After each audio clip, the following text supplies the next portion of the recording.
Again now?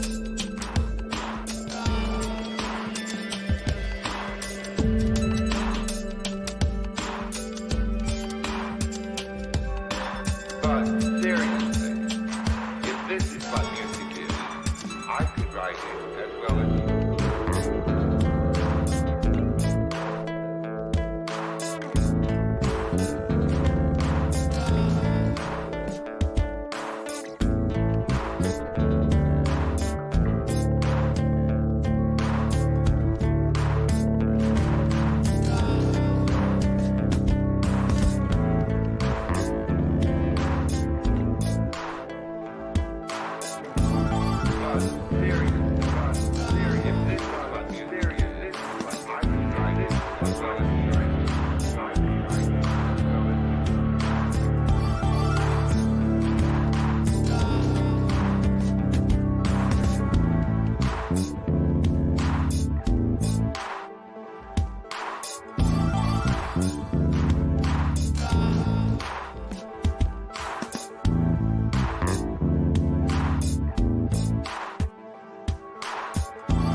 Trouble with primitives in any art form, painting, poetry, or music, is that they come a dime a dozen. You can trip over them in the streets.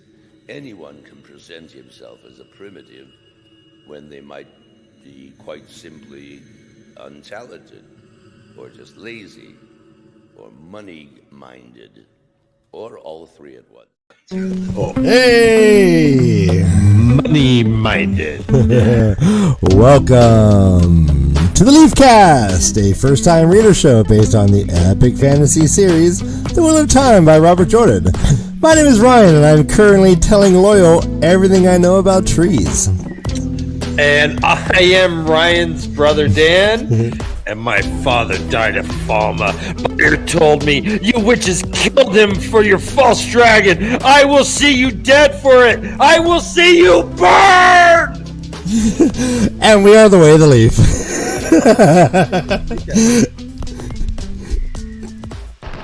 Hello? And this is the LeafCast. Oh, we lost Dan. Dan, I'm here. You're so effusive. You broke your mic. Yeah, I'm good. Are we good? All right. Yes. Hi. Oh my gosh. I got worried. All right, let's bust in our good old background music. Let's ease into it. Dan, we got some first-time readers sitting in the background waiting for us. You know what they're doing. Yeah. They're cramming. We have the worst, most procrastinating audience. They're like, it's tonight? Oh, no. Let me read.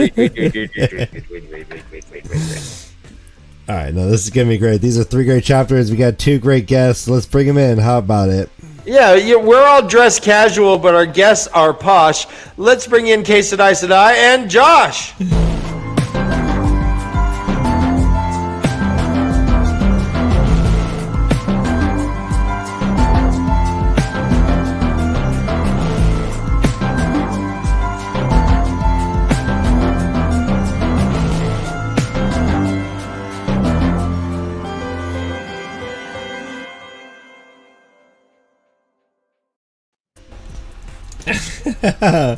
Hey! Hello. Well, hello, studious students. Hello. How's it going? Studiously? I'm well. How are you Always. guys? My book cover fell off. It's a rough start, but Oh, that's a good cover. What do you think's going on in that cover, Sadai? well. Describe the cover for us, please. Yes. Okay, we've got. I believe it is Rand here, right? Looking and then good. we have, I believe, Kalendor. Okay. Ooh, okay. Then I believe this to be Perrin with the axe. Does he have a headband? He does. Okay, have a headband. I'm sure canonically Perrin always wears a headband. Go on. Yeah. For sure. Oh, it's very trend setting, very fashion forward. What's going on in the back? No, open it up. Open the whole thing. Yeah. No, yeah, open. Let's give you the whole shebang. Yeah, what's going on back there, though? Why don't you tell me? I don't. Who are those people? No, those are big columns. Looks like a very large structure. Okay. All right. We've seen those before, right? Perrin looks shocked. Large. He looks ready to be shocked again. And Matt, look at little Matt's face. A little bit. All right, so that's Matt there. Ooh, pretty. Par for the course. Sorry. Right? Yeah. Matt's always dumbfounded. Very cool. All right, and who do you think is up there? What floating face is that? Oh, I think it's Ballsy Man. Ballsy Man, all right. Ballsy Man. He's got quite the glowing situation happening there. Is Oh, yeah. Balsamon the dark one? I believe so. Josh? Is Balsamon the dark one? Yeah. Fireplaces for the eyes, furnace in the mouth. So many. I mean, names for the he is dark a one. dark one, that's for sure. But is he the capital D-O? Well, it's funny that you mentioned that because that's one of the questions I kind of have for this week. Not just about the Dark One, but about the Forsaken and how they might be different from our heroes. Okay. Nice. Oh, we got a shout out for Sadai's new hairdo. Yeah, I would like Thank to you. shout out Who said Josh's that? new Mr. hat. Oh, Matt's dagger. Thank you. Josh new hat. Is that? I love it. Is that a new silver New trimmed hat?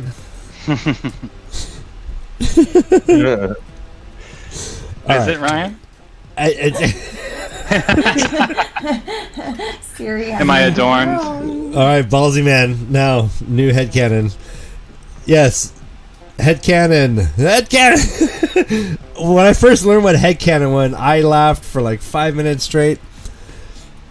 Gentlemen, man the head cannon.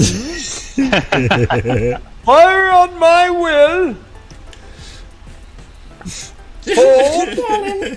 Hold. Yes, everyone. There's no Todd tonight. He is kind of alternating weeks as until the near ending changes. So he We miss him. We miss him greatly. We do miss him. Looked like he was in chat there for a second, though, right? He was, and if he wants to jump in the chat and give us some of his like Totterisms, that'd be great. He's the great namer. Like Lan is the great like namer of someone's like profession. Like he'll call you by your profession. Like Todd will just come up with a nickname. Yeah, blacksmith, IT, hairdresser, head shrink, like whatever. Like Lan will call you by your job, but like Todd, Ryan, I believe the term is esthetician. Esthetician. Oh, Nice. I have a certificate from the state. Esthetician. All right. If anyone in chat knows what Josh is talking about, let me know. Have you never gotten a facial, Ryan? Come on. Your face looks so glowing. An His pores esthetician. are- I have very porous pores. No. Oh, Todd is tangled up with a Gorgeous. green Aja again. Again. TMI, Todd. TMI. Again. All right. All right, you want to jump into this? This is one of my favorite Well, we chapters. haven't pronounced this. We can start. Correct. Oh, that is right, Ryan. You are. We got to so start the smart. chapter with pronounce this so we don't give Pronounce them it away. Correct. All right. It is an official pronounce this because Chancey is participated this week. We have corrections from Chancey. We have yes, we do have a correct answer now. All right, so here it comes. Lay it on us. First pronounce this for chapter 9. That's this. Pronounce this. Oh, and let's go Kay and Josh. No, you go first, Kay. Master Herod. Master Herod. it's Mr.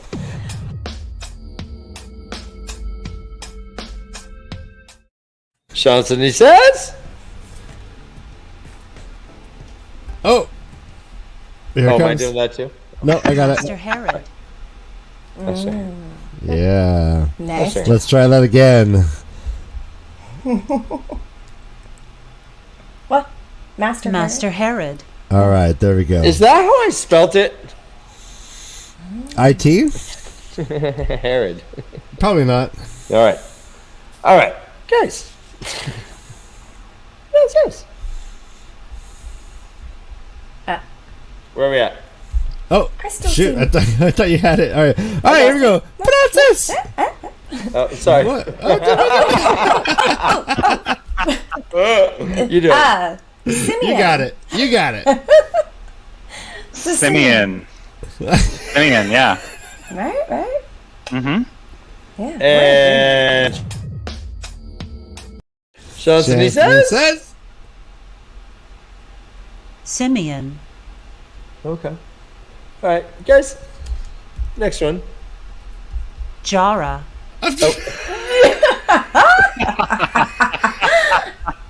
Jara.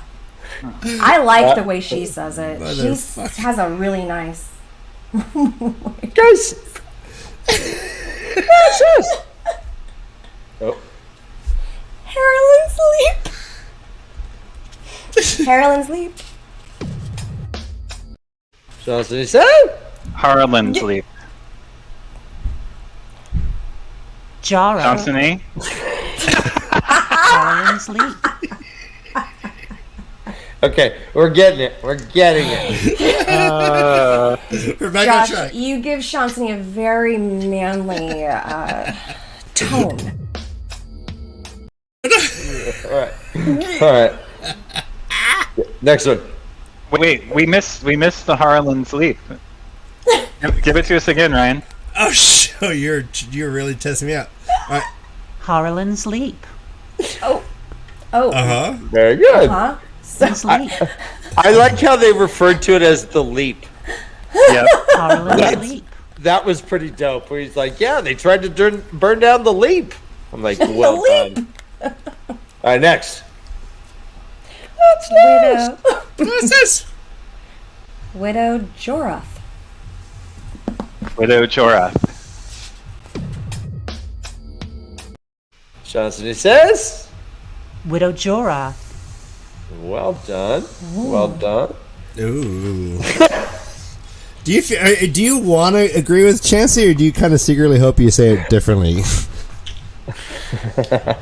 Well, this one's been pretty fun for me, so. You've been hit out of the ballpark. In my head, it's just all the bananas. But, Do that. all That's bananas. That guy is who you make old Banna's bread out of when Yeah. they're overripe. Yeah. Josh. There's also Mr. Pumpkin and. It's got to be old bananas, right?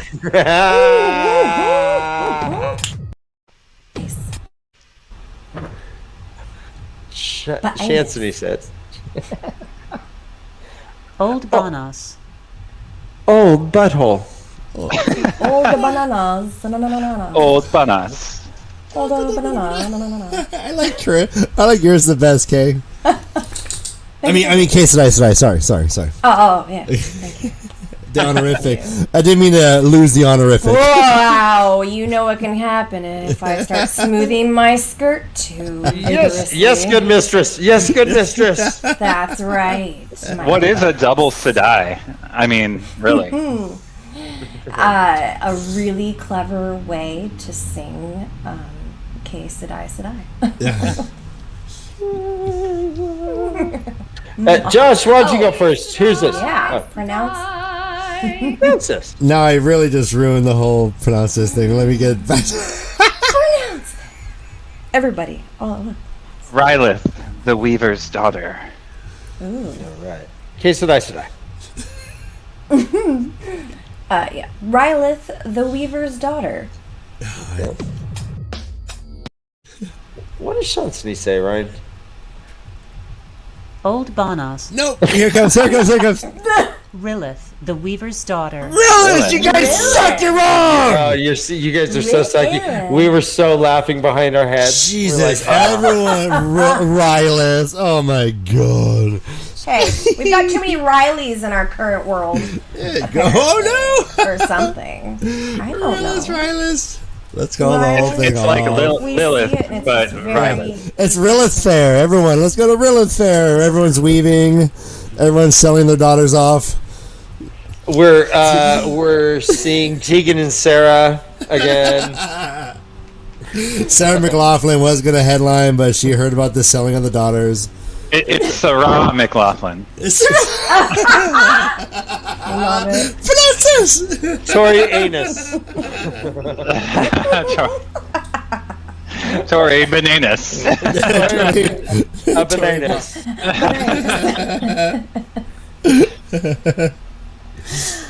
Oh, Okay, you go first. K Sedai, you go first. Pronounce this! Amadisia. Okay. Amadisia.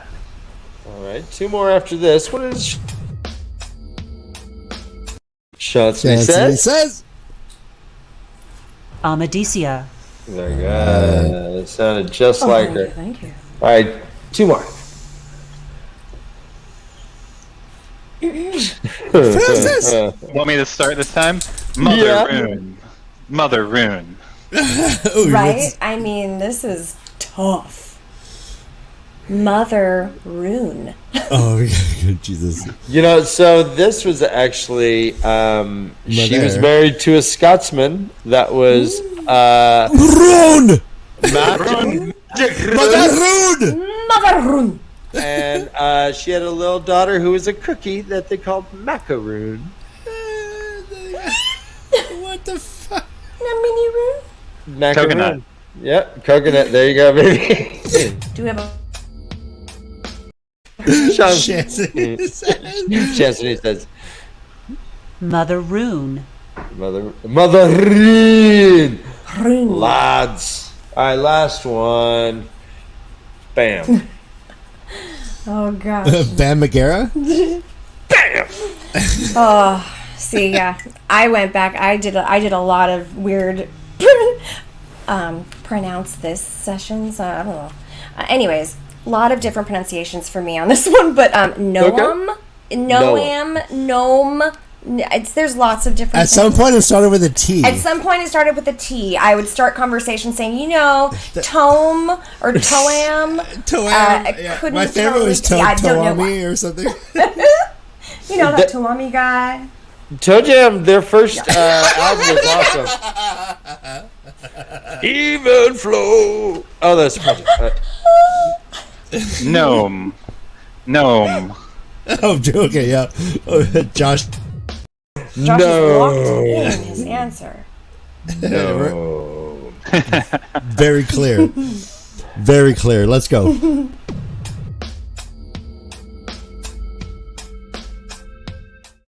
Anthony says... Gnome. No. Right. That was a You lot. don't That want chapter. to, start it with a T sound. There's a silent T in there, I'm sure of it. To know. We are reading a mighty tome. It's just a weird way my brain likes to work sometimes. I swear to God, my phone thinks that I want to write tome all the time. T-O-M-E, I'm all, what tome are we got? Fuck. Yeah. Go back. Come on, I always change it back to time. Why don't you just fix it? Learn. So dumb. Fix it. When you've corrected your own phone enough times, I feel like it should know what to do. Right. And Yeah. it does, like, I'll do Wheel of Time names and it'll tell me, hey, Yeah. you misspelled Moiraine. I'm like, hey, thanks, phone. Yeah, will but fix like, it for you, yeah. but why is it bullshit? Yeah. I'm sick of bullshit. Thank you. Yes. Yeah. Or what Or tome? duck. I What don't wanna tome put do you get duck. off work? Blah. I'm not trying to type duck. Duck. Yeah, Wait for you to type duck. yeah. Duck me. Duck you. What? Duck Yeah. Duck this phone, okay? How many times Duck am it I ducking? Because I'm always Duck saying off! this ducking thing, and then I have to go fix it. Duck off. Fuckling. I mean, Yeah, that's Why wouldn't Josh's you say phone. fuckling instead of yeah. Yeah. You know. beautiful? Love it. Instead of Yeah, Josh the ugly fuckling. Exactly. That's the one that is contact licks. Contact licks. Licks, yeah. Well said. Fuckling. All right, guys, let's jump into it. Let's jump into this chapter. I want to talk about Perrin. This is Jara. They enter Jara. They go to Harlan's Leap. The Leap, as the locals refer to it as. Seems like a pretty, I don't know, kind of a dive bar. What it describes that it smelt of, like, desperation. Hold on.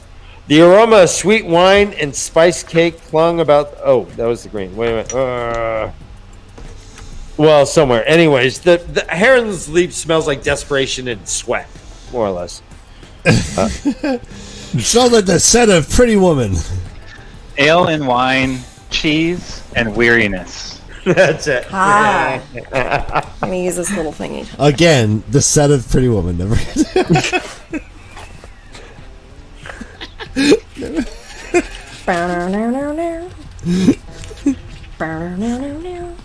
I want to hire you for an entire week.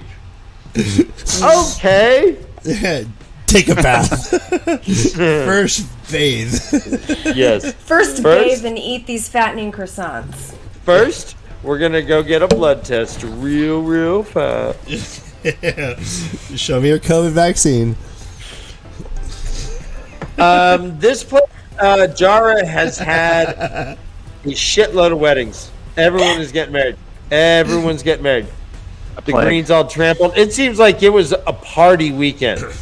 These guys are showing up, and old Simeon smells like stale wine. looks like a frog because he's been partying his ass off.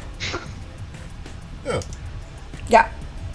Do you What think he's weddings? It was like weird. like picking up chairs like with his teeth, Yeah. like a Greek wedding? Oh, is that what they do? Yeah, Their yes. Yeah, I thought they broke plates. they do that too. They'll put like chairs in their mouths and hold them out. Like I've seen it. Oh. From underneath, you mean? No, I was imagining like grabbing the back and like. No. They like prop Yeah. up. They're like, yeah, all badass. Anyways, yeah. Opa! That's probably it, right? Opa? What is Opa. what language is that? Greek. Appa? From Opa. It's when you light the cheese on fire, you say opa. I don't. Is that Right? what they say, Josh? Josh, back me up. No. Sure. Josh refuses. Oh, come on. You get the flaming cheese and they light it right there and they go opa. Halloumi. Yeah, Flaming cheese. flaming Halloumi. cheese. You never had flaming cheese? Yeah. Like lit on fire? Yeah, halloumi. They Yeah. bring it to the table and light it on fire with the 151. I good. have not had that. That sounds No. amazing. Delicious. Yeah. Yeah, really I've good. had fondue, which does not sound Yeah. like the same thing. Nope. Nope. Yeah. You haven't lived till you've had What fried is this cheese. Fondue It's just just don't. fried cheese? Halloumi, it's called. Halloumi. How do you spell that? Halloumi. Ooh, nice. Halloumi. Good. Yeah, they do it right there. They it's like a square cheese, a white cheese, and they light it on fire and it gets kind of crusted up. They pour shit on it first and then light it. And, 151? I'm more of a deep fried It's like mozzarella a wine. guy. It's like a super alcoholic wine, like or it's even what's the alcohol made from grapes? Yeah, halloumi. There it is. CNN is calling you out saying they don't sell 151 anymore. Oh, jeez. Josh, In don't lie Florida, to they our do. audience, Josh. It depends on what state you live in. Yeah, right. I think In Nevada Florida- has some fireball. Florida has in it. it. Well, we They have sell that. 152 in Florida. there's no rules. Grappa. They douse it in grappa and then they light it on fire. But it's seared first and then flipped over, and then they douse it in grappa and light it, and they go. They Table drop side. that and grappa. Yeah, it's What's awesome, the man. Icelandic alcohol? Ouzo or something? Ouzo is Ouzo Greek. is Greek or Persian, yeah. And there's like a Serbian version of it as well. Well, we saw Valhalla from Iceland. Remember? Yep. Someone was showing us a picture of a shot glass and a Valhalla bottle. That sounds authentic. Valhalla is like the plane of the gods in Icelandic mythology or Nordic mythology. Yeah. there's I should ice- know more about this. Yeah, it's like the Being warrior from Iceland. land. Right. Everyone But I gets up don't. and fights all day, and then fucks, and then eats Oh, yeah. day after day after day. So, you know, The world tree, all that. Oh, CNN is saying they quit making 151. They got tired of being sued. Bacardi, maybe. Yeah. Sure. They got Bacardi, maybe, but I'm talking. You can still buy Everclear 151 in Florida. There is some strong stuff. I have an there Everclear you story can that does not end well. absolutely light on fire. Lighting on fire.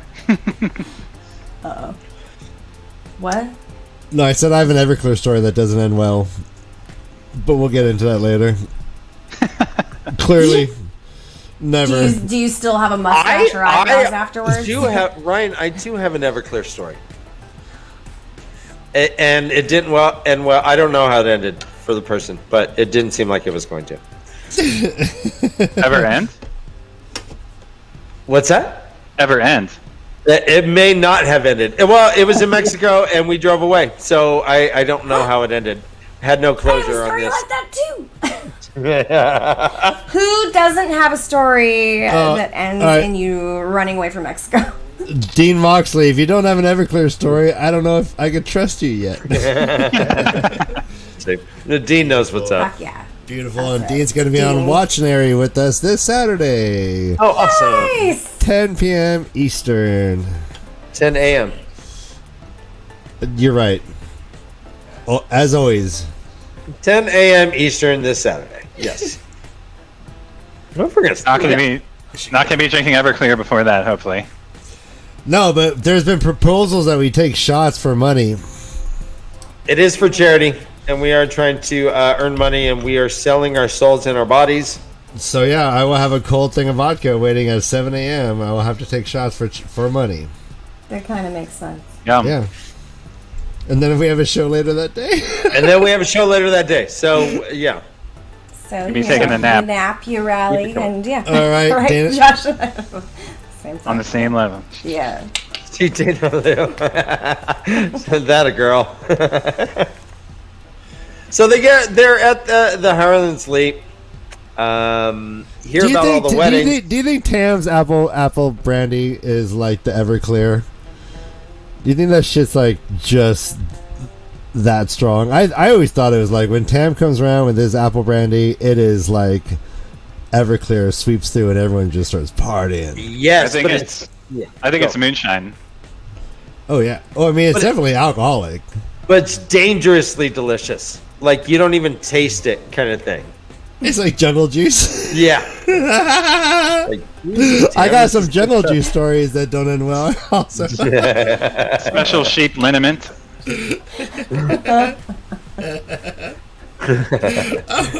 and Damon has a story running from Mexico. Also,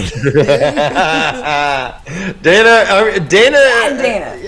is a guest on our show on Saturday as well. So maybe we're going to explore some of these. Oh, we're yeah, not yeah, even going to she's- talk real time. We're just going to talk to Dana about these Everclear Mexico stories. seriously, we can't let this lie. These are Yeah. this would be like Chekhov's Daedalus story. We have to if once you introduce it, you got to go. Maybe you can get off of drinking alcohol by using your old stories. Oh no, get off while drinking alcohol and tell old stories sounds way better. That's the norm, yeah.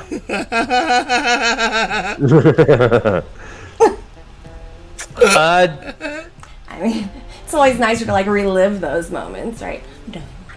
No, It's for charity! Running away from Mexico. Okay. But for charity, anything. it's save the for children. Save the children, as you should. Don't drink and drive. You know, it kind of disturbs me that the two of you seem to never blink. We do. You just do. don't notice. They just happen to blink when We do. We do. We just when you're not looking, bro. Sorry. I always just It's when I turn my blink. head. That's I don't want to do it on camera. So Prove to me I don't blink. yeah, show me. Prove it. It might be more like a sperm whale getting air, but it will happen. I just blink every time you blink. We blink at the exact same time. It doesn't look like you blink either, man. They just blink at the speed of light. Exactly. Yeah. All right, this is great. Ben Butler says, We could have a staring contest. Sen for Bowie makes the a best long homebrew. time. How else does he get on the council? Good job. They just, yeah. Why? Yeah. Why is he tolerated? It must be something. Yeah. It's gotta be his hooch. So we also hear that there's some children of light that kind of flipped out in the village. There was just the day before. There was about 20 of them that came up riding. A couple just said, "Fuck it, I'm not children anymore." One went off to go chase the horn of a leer. Another one said he was gonna go find the dragon. All around this village is just craziness. And Maureen is reading this. Perrin is not. Perrin's like, yeah, that's cool. But have you seen a young man? And Maureen's like, yeah, no, chill.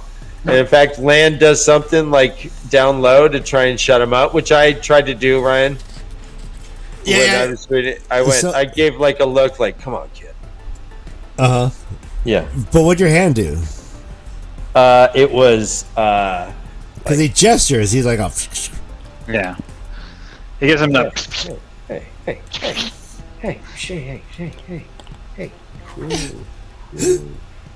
Like that.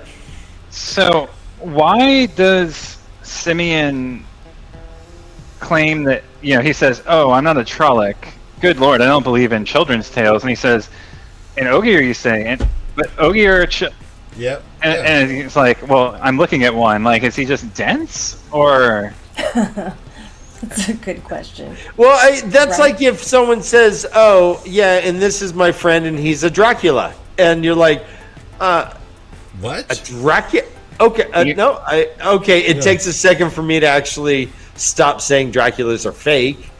Or like the are abominable one. snowman, who's just like a big, furry, happy thing. He's like, "Hey, what's up?" You're like, "What? You're the abominable snowman?" Oh yeah.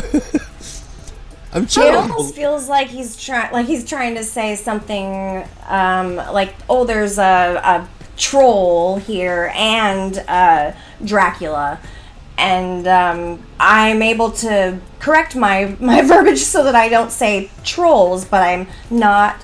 It's difficult to not recognize Dracula as still a very mythical character, Right? and something that's not realistic, right? I don't believe in you. To follow your yeah train of thought. Does that work? No, it works, for sure. And I think it does show. I mean, so I was thinking about how would have anyone in the Two Rivers had reacted. How would Bran Alvear have reacted if Loyal had shown up with a party? It would have been like, Ogier. I mean, maybe he was worldly, but I don't know. Nynaeve certainly didn't know about Ogier, I would think. Rand, unless he left the village, would never have seen one. So I think that they are more rare than you would think. And They don't need their steading, right? And it showed but it also shows how sheltered this place is. Jara is, at least to me, it reminded me of like a Two Rivers type place that people are just. They're just dumb to stuff. They don't know small, anything. Small town. Very small, yeah. It definitely does feel smaller Loyal's than always some of the other places they've visited, Loyal's always drawn like eyes and comments, and he's always feels like he's just kind of, Perrin has his thing about being too big. Well, Loyal's got it in spades. But this seems more backwoodsy, more like what? Like they don't even believe they exist. Instead of like, whoa, there's an Ogier. It's more like, I don't believe my eyes. Yeah. Well, speaking of eyes, like saucers? Simeon does not mention Perrin's eyes, but we have to know that he noticed him right off the bat. His brother has golden eyes. Yeah. There was a mention of a dark friend named Perrin Abaira that has yellow eyes. He had to have noticed him. Simeon's playing it pretty cool in retrospect that he's not like, "You got yellow eyes. Oh, my brother." He waits until they go to the room. He starts fucking with the candle. He's like, "Yep, I hope your room's all right." And he's still fucking with the candle. And that's when Perrin starts talking to him, asking about Rand. We find out Rand has been there, and that's where all the weddings are. Rand cock-blocked himself. There were some chicks that were into him, but then he started acting weird, and he was giving creepy vibes. Mm-hmm. But they were totally into him at first, and he was a musician. He came in, everyone starts partying, weddings start fucking happening. The chicks are like, "Yeah, baby, play that flute. He is so handsome. He's tall. Look he's got like a cool brand on his hands. That's awesome." And then he starts like laughing to himself and He acts a little cuckoo, and which really, I mean, that's still, I'm sure, like drew some of them even harder. yeah, they're like crazy sex. Let's do it. Crazy. Well, I did wonder if Simeon is kind of downplaying his own perception and intelligence a little bit throughout this part. Like he has an identity to keep up within the village of kind of being a dullard, but he's clearly not a dullard Yep. to the same degree that And that's what made me wonder about the Ogier comment. It's almost like he's playing up a role. Oh, interesting. I love that. I mean, he does. He thinks Rand is sick in the head. Like he clearly is perceptive. Making perceptions about what's going on. It's just. And he says it with conviction too, right? He's not like, he doesn't waver about whether or not Rand might be kind of, losing it. He's just like, that guy's gone. Right. I think he's sick. He has something to. Yeah, I think he's sick. He's just like straight up about it, and he's got something to compare it to, kind of not in the same way that Rand is going crazy, but in a his brother, different right? way. His brother with the wolf. Transitioning situation. I'll call it that. It sounds so. I shall call it wolf, or no, man Transitioning. to wolf transition. Yep. Works for me. Fluid. M to W. M to W. So to your point, Josh and Carissa, Simeon recognizes that Moraine is an Aes Sedai. He's like, I knew it. Yeah. I've seen people like them before in Jahara or Jahana. Never mind.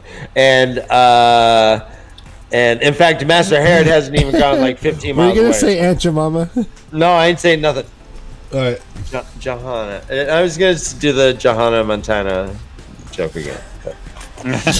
Okay. I like that one.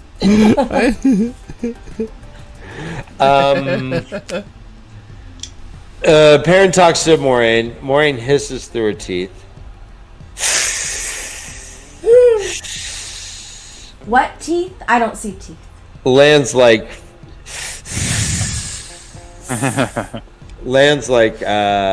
boy, keep your fucking mouth shut, would you? You come on, bro. And she says, "Okay, fine. Take me to him." Please. You missed our drinking cue.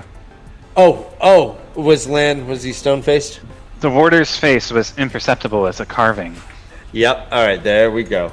There's 2 more coming up in these 2 chapters, so thank you, Josh. Do we miss Stoneface? I love that reaction. That was a great reaction. Nope. These are 2 separate ones. Okay. Oh, yeah. One is Perrin in his small clothes, and one is I don't remember. I'll see it again. Okay, so Moraine, kind of Lan and Moraine share a little moment in which they're kind of where it seems like if she gave a little nod, Lan would have just gone and killed Simeon. But she says, nope, he won't die by my hand, but I can't always promise that's going to be the case. Is that clear enough for you, Perrin? He's like, fine. So they go see Gnome. Now, Gnome is in a cage, a makeshift cage. A well-made lock, Perrin notices. But the cage has been hastily built from slats, more or less. And inside is Simeon's brother, who is acting like a beast. He has some clothes on because he couldn't figure out how to take them off, and it just kind of shredded half of them off. He's up. Yeah, please. Can we talk about something real quick before we go on past it? By all means. So we learned that Rand's Tavern is stronger than Arthur Hawkwing's, right? Mm-hmm. Will you guys tell me? So, how is Arthur Hawkwing related to Lu's Theron Kinslayer? Are they the same moment in the turning of the wheel? Were they concurrent with one another? Arthur Hawkwing was after Lu's Theron, but another incarnation of the dragon. Yes, he is not. No, he is a hero of the Horn. The Horn. Okay, Horn the of the dragon is not. But Arthur Hawkwing was a general who helped unite after the breaking He helped unite kind of everything in the Third Age. In the Third Age, yes. Okay. Yes. And I don't know how far Dana can probably tell us, but I don't know. I think he was like 200 or 300 years ago or something. I don't think it was that long. I don't remember. I don't quite remember. But he is not Lews Therin. They are two separate beings. Okay. But however, they were both TAVERN. And we don't really hear about Lews Therin being at his pole. That's what's strange about it is we hear from Moiraine that Hawkwing is the most strong of the TAVERN of which any writings remain. But clearly there's some writings about older ages that preceded this one. So it just seemed like either a misdirection or a not quite truth that was being spoken. I don't know. Let's see. We have Hawkwing was 1,000 years ago. Okay, yeah, that fits my expectations. Yeah, 200. What am I dumb? Oh, I was thinking of the Declaration of Independence. That's what I was thinking of. Not Arthur Hawkwing. All right. So, yes, Rand is heavily TAVERN, and she had pretty much said that the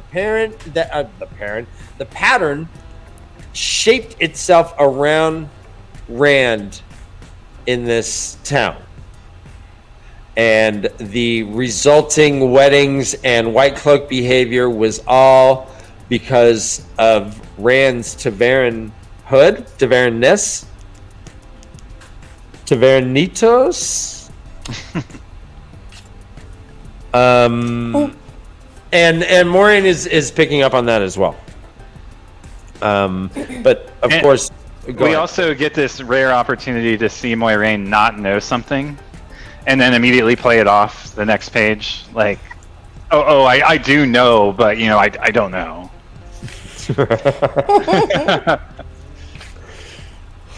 Right, because she gets like limited information from, gosh, what is that book called?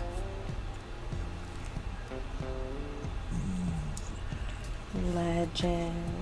Something. The Carrion Carthenon cycle. That. I don't think that's what I was referring to. Maybe I'm jumping ahead further.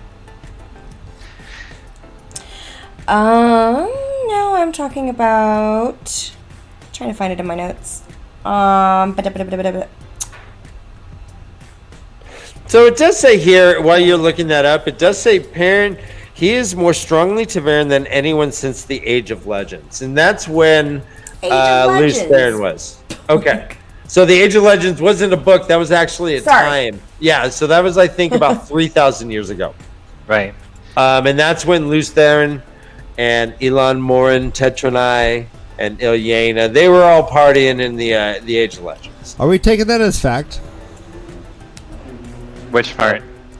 When she says Rand has more TAVERN than Lews Therin? Or... well, she doesn't say that. She says Arthur Hawkwing. Arthur Hawkwing, sorry. Right. Well, then she says, no one knows anything about TAVERN as strong as Rand. For a moment, she sounded vexed at not knowing. And then the next page, first sentence, for me anyways, I know as much as there is to know, Moiraine said sharply. Mm-hmm. Her dark-eyed gaze chastised Perrin like a whip. Right? And then, kind of lays out what she does know. But her own vexation seems to betray the underlying truth here. Yeah, the reality of it. Yeah, that's cool. Good catch. So what's funny is, Lan says, it is said, Lan put in, that there were times when people in the same room with Hawkwing spoke truth when they meant to lie, made decisions they had not even known they were contemplating. Times when every toss of the dice, every turn of the cards went his way, but only times. Now, we are talking about a person 1,000 years ago. And age becomes legend, and legend becomes myth, and myth becomes forgotten. And so, to a certain degree, if someone told me about this dude 1,000 years ago that, yeah, every time he rolled the dice, it was all sixes every fucking time, I'd be like, wow, okay, you weren't there, and you're just hearing it.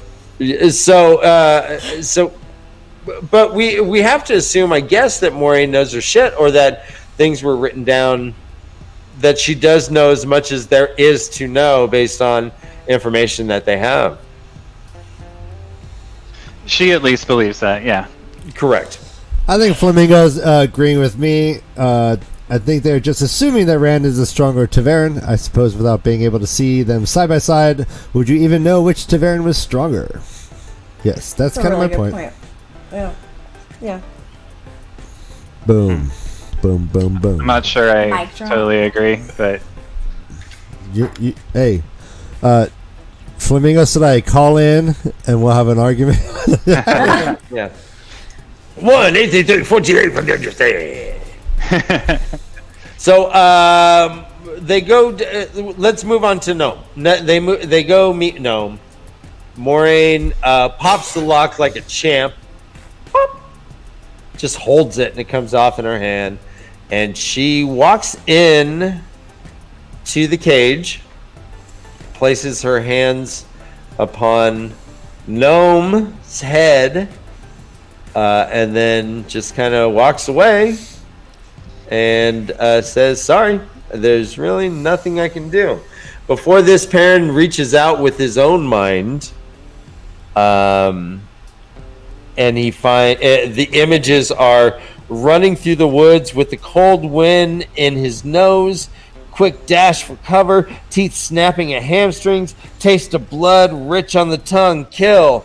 Parent jerked back from all these just images that were flooded. It was just craziness. And she said, yeah, we learned that to heal someone, it takes as much willpower or something from within the person being healed as much as it does from the Aes Sedai. And if that doesn't exist in the person, then there is no path back. I think she refers to it as. no map. You know, I really at this point, to go back real quick, Rand and Arthur Hawkwing did meet when Matt blew the horn. Right. Do you think Arthur Hawkwing was like, damn? Damn! Check out the TAVERN on that. Look at that TAVERN, right? Or was he like? Did he feel a little like deflated as a TAVERN master? No, I think that he felt the pull himself, and the strings being tugged of his own participation in the event of the horn being blown and coming to support the dragon. And is that why he knew to ask for the banner, because of Rand's TAVERN pull? Because, like, how did he know? He's like, something's wrong, something's missing. Like, do you think every time the horns call yeah, he's I like, think, where's that dragon banner? Yeah, I think in the cycle of in the turning of the wheel at this moment, that's what has to happen, right? The banner has to be thrown when the horn is blown. There's a checklist, Ryan. There's a checklist. Yeah, he's like a middle manager. He's like, all right, so what do they want me to check off? All right, do we have a banner? All right, banner check. Do we have? Well, isn't? I mean, we laugh, but I think that is how war works. You know, like there is a checklist, and there is some things that are required. Well, check it out. So I mean, like they've been insinuating that this horn has been blown several, like timeless times, and sometimes it's blown by dark friends, and sometimes it's blown by people following the light. Do you think that every time Arthur Hawkwing is like, yo, where's the banner? And they're all, mind your own business, just follow the horn. I mean, like, it just seems very interesting. So, but you think that he's just connected to this iteration? He just knew because he was connected to this storyline? I mean, like I said, the way I see it is they all kind of... It may not be Arthur Hawkwing who is the one who came timeless times, right? Like, Arthur Hawkwing is this age's representation of the archetype of the person who wields the banner at the moment the horn is blown. But that doesn't mean that. Oh shit! Hot take. You think other times the horn's blown, there's a whole grip of other like people, like in other ages, they got other heroes? Yeah, and I think this is one of the things I was kind of alluding to is like we learn that the Forsaken appear to come back as their own identities with a subjectivity and a name and a presence. Like a sense of humor and shit. Right? They're all jocular. They rib on like, oh Rand, you always find that you with your girls. Right? No, remember they were joking around like, oh Rand, you always find it's always about a girl because he's like, hey. It wasn't the Forsaken though. That wasn't the Forsaken. That was the heroes. Yeah. Oh, you switched to Forsaken? Yeah. So I mean, I'm trying to draw a parallel here, right? So go away. No, the Forsaken appear to just come back as themselves, right? But what of that? Rand is a new identity who is filling this role of the dragon, as opposed to a reincarnation or a rebirth of Luce Theron Kinslayer himself, right? Why is that? What makes the Dark Ones different? Is there reincarnation in this world?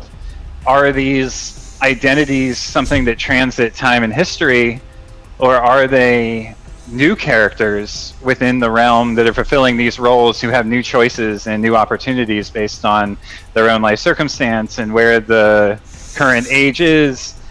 I don't know the answer to these things, but it's what I've been thinking about all week, like after reading the chapters, is why is it that the Dark Ones, that the Forsaken just kind of like reappear like, oh yeah, I'm, Rand does seem to be the only reincarnated person, huh? Like that they know. Well, I think more... Or is he? And is it reincarnation, or is he just another repetition of the archetype? And I think that's the question for me, is like, can other people play the role, and what does it mean that the wheel turns at these countless occasions? Was it always a different person? Yes, the Forsaken did not die, agreed. But it seems like Arthur Hawkwing did not die too, right? In that he just shows up and is like, what up? I'm gonna, throw the banner and... me and my three buddies, the heroes, are gonna attend to your battle, right? So be careful of spoilers, Ryan. Just in the chat, just in general. Because there are answers I have, but I don't. Of course, but that comment is very specific. Up till now, the Forsaken did not die. That's it. And that is a very clear, non-spoiler. Yeah, comment. The mantra that we hear is that. The Forsaken were bound by they were bound with the Dark One by the Creator, or something along those lines. They say that the Dark One was bound by the Creator with the Forsaken. So yeah, it's like, oh okay, I'm Forsaken John, and then 3,000 years later, I'm Forsaken John, and here I am. Wow. So they're locked away in stasis for 3,000 years. Right. So they're at the center of the wheel where time doesn't pass. Right at the hub with the Dark One. They're called. They said they called it a memoryless sleep. Right. Yeah, I don't know. Yeah. All right. So let's not get too far. I'm not sure if they even know that yet. So this is a delicate subject because there are answers to it, and it does go further into it. But it's a fucking great question, Josh. Yeah. So Rand. Yeah, shit. Is Rand truly a reincarnation of Luce Theron? Pretty much what you're asking. That's what I'm wondering. Sure, and yeah. And is reincarnation even a thing within this world, or is it something else that's a loose parallel? I don't know the answer. So Josh, circling back, I'm just curious, circling back to our conversation about where this takes place. Have you thought about it maybe being somewhere more like. I mean, I'm convinced that it's like that it is Earth, or somewhere very, very similar. But I really do think it. I don't know. I think it's Earth. I have it written down in my notes that it's Earth. But do you have any more thoughts about that, or? I still don't think it's where? Earth. Okay. No, and I don't even think that they're necessarily human. Okay. Okay. I mean, they is appear to be man-like, human-like. Right, right, yeah. Some of them. But are they Homo sapiens sapiens? Or, is there... We haven't seen much of the animal life, but clearly... I mean, I don't think Ogier or Trollocs exist in our world, so where does that fit in? I don't know. To Earth, I don't know, yeah. I mean, Well, as far as that goes... Is this a far like, future, a far past? Yeah, I don't know. That's what I keep going back to too, and like wondering, well, when, right? So when, where, what the fuck? So, and I keep just like, once I think I might even be somewhere close to a conclusion of one part of it, I get thrown back from some other aspect of the story. So it's just it's all over my notes, like, but when, but where, but why, when, when, where. There's things that are happening with these human characters. We'll call them human characters. That even the human characters are unaware, think it's baffling. We have a person that can smell violence. We have people that see visions. Yeah. We have magic. People that are born fucking magic. But we also have these different things like smelling violence and seeing visions and men. Yeah.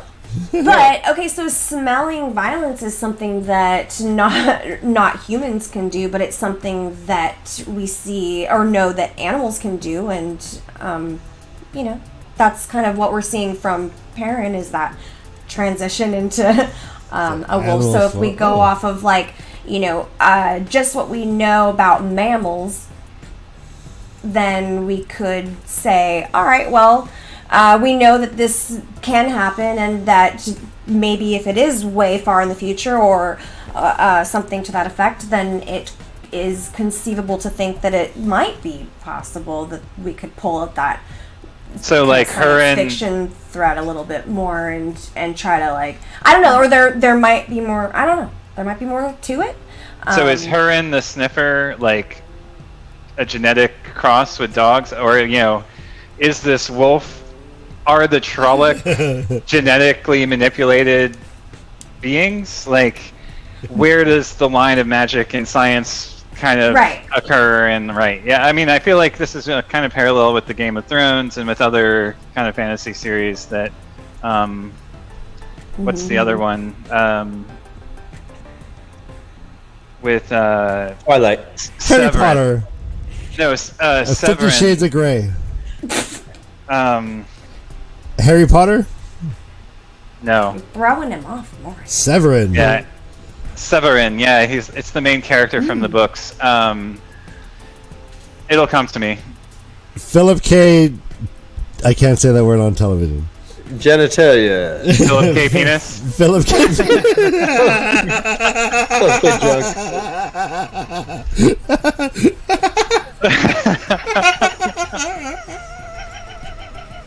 That's pretty good. Very good. That's very good. So to get back to this, then, this is the third humanoid that we have seen as a wolf brother. We have met Elias, we know Perrin, and now we see Gnome, and we're seeing a spectrum of wolf influence upon these people. Elias, he lived in the woods, but he was not like full wolf. Gnome is. And in fact, we hear that Gnome killed a cow with his teeth. Guys, do you know how fucking hard that is to do? I can't imagine. You know how hard that is to do. You have got to get him in the right spot. And Yeah. So I mean, to that point, they have cows, Josh. They have cows. they got birds. They got bird calls. And everything cows need to survive. We know they have wolves and bears. Bears and cows and dogs. crows Fire. and crows. Dogs and crows. Yeah. Not a lot of, and no other bird really, just crows. Badgers. No, they have. Well, we know that they have bird song from birds that presumably exist on Earth, right? Yeah. That they use as their. Yeah, good point. But really, though, when he's describing nature, he will only point out a crow. Go on. They have fish. Oh, there was a deer. There was a mountain trout. cat. The mountain cats didn't seem very recognizable, though, as Earth cats. But Yeah. Now that you mention it, that is pretty impressive that he killed a cow. No, it's not. I mean, it's impressive, but poor cow. Yeah, no, That's a slow death. That must have taken forever. Those are small teeth. That's like death by 1,000 chomps. Like really, really, he missed out by not calling him Noam Chomsky. Chomsky. no chomps a lot. Maybe he's Simeon Chomsky. He's really a linguist in disguise. A cunning linguist at that. A cunning linguist. Boom. So Perrin chooses. Well, he does not make the choice, but he offers the option for Simeon to let. There he goes. Cows. We have a lot of Bella talk right now. We'll get to that, guys. We'll get to that. Oh, that's the other drink thing too. Is when Egwin talks to Bella. But there are. Perrin pretty much says, "Hey, you heard the lady. He's a wolf. You can't cage a wolf. They're gonna die anyways. He's gonna die out there. He's gonna die here with people coming and looking at him and stuff." I got a question. Yeah. I got a question. Go for it. Moraine walks in there, lays hands on him, does her mumbo jumbo, walks out. She does not lock it up. He makes a point of saying that she just latches it, does not lock it up. Do you think that was on purpose? Was she communicating to Perrin something? Oh. I feel like everything is on purpose. Would that be? Right. Let's just start there. Yeah, Robert Jordan, I think, is very specifically saying things on purpose. Always. So I do think that this was on purpose and maybe an attempt to nudge Perrin to realize what's going to happen to him if he doesn't stay close and under her protection. Ooh, she did that as a manipulation. Interesting. Yeah, I agree with you, Kay. Yeah. Okay. I love the symbol of the lock. There are like about 15 Talk about how references. strong it is. Yeah, it's the work of a master smith, and there's he in his mind as he thinks about whether to let him go, and locking out the wolves, he like goes through the motions of making a lock as a smith himself. Yep. Yep. It's a great symbol, and I think there is, if we were to like close read those passages, I think there's some foreshadowing going on, both around his ability to lock out the wolves, so to speak, as well as the role of freedom in the cage and all of this. I think it's all like, it's a pretty nice metaphor. For his questions that he comes to Moiraine with later in the chapter. It is interesting, and badass Moiraine just walks up and opens the lock with her hands somehow, like. Zoop, zoop, zoop. Yeah. Well, and so if we were to take Perrin as a metaphor for himself, is this then saying if he tries to lock up his wolf nature, he will perish, but he needs. Does it apply to himself at all? Oh, totally. Yeah, I think it can be read a lot of different ways, and concurrently it has multiple meanings. I mean, yeah, there's the implication that if he locks away the wolf, he too will perish. also, though, that he needs to, as a wolf, run free, right? And the lock itself is symbolic of his ability to Make the lock. lock the wolves out of his own mind to stay a human. Finding that balance of kind of the both of them and that whole dream world state that can become dangerous. I know I might be jumping ahead a little bit. No, it's fine. That's fine. My question to you guys before we take a break is, do you think that the meeting with Gnome is a coincidence? Nothing's a coincidence. So, I don't think. And if it's not a coincidence, then how do you explain, him being able to see like the extreme version of himself just maybe at the right time he needed to see it? I think it's a lot of what Josh was just describing. As far as being really aware of what could happen, and seeing it firsthand, and knowing what lies ahead. Maybe being aware of what he can do. Is it like a narrative device, or do you think it's like a TAVERN thing where he like he needed to see that to develop his kind of? Yes, Did the TAVERN put Noam in front of him, or is Robert Jordan just writing him in to develop him as a character?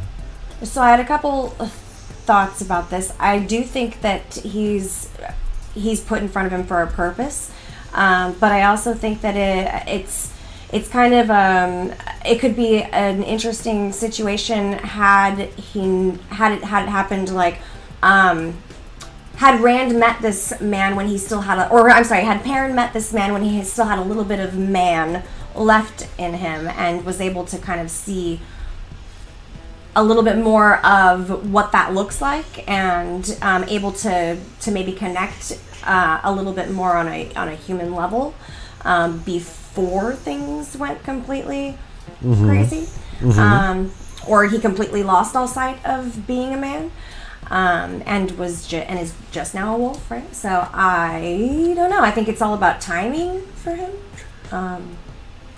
in a way.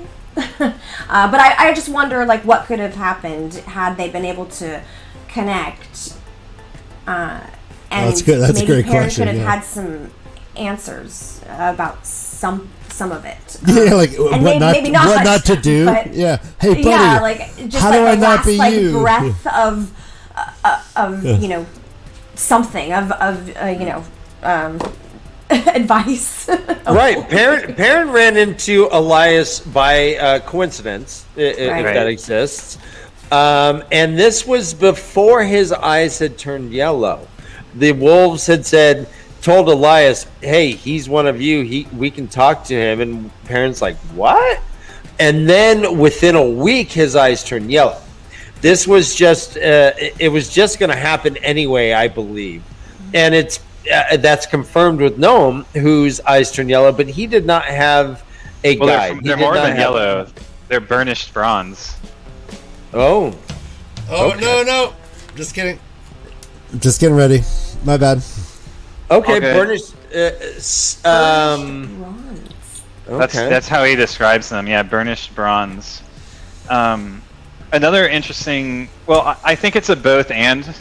Kind of to go with what Quesadai is saying, it's both a narrative device and character development, and the TAVERN strings tugging, right? And another thing that's interesting is Simeon knows that he's Perrin Ayabara, right? But he assumes that Moiraine is the one who saved him from becoming a wolf, right? That she found you early enough. Correct. And I think Perrin doesn't believe that. And I mean, we've not seen that Moiraine has intervened on his behalf in any way. Nope. So there's some interesting. What do we take away from that? That.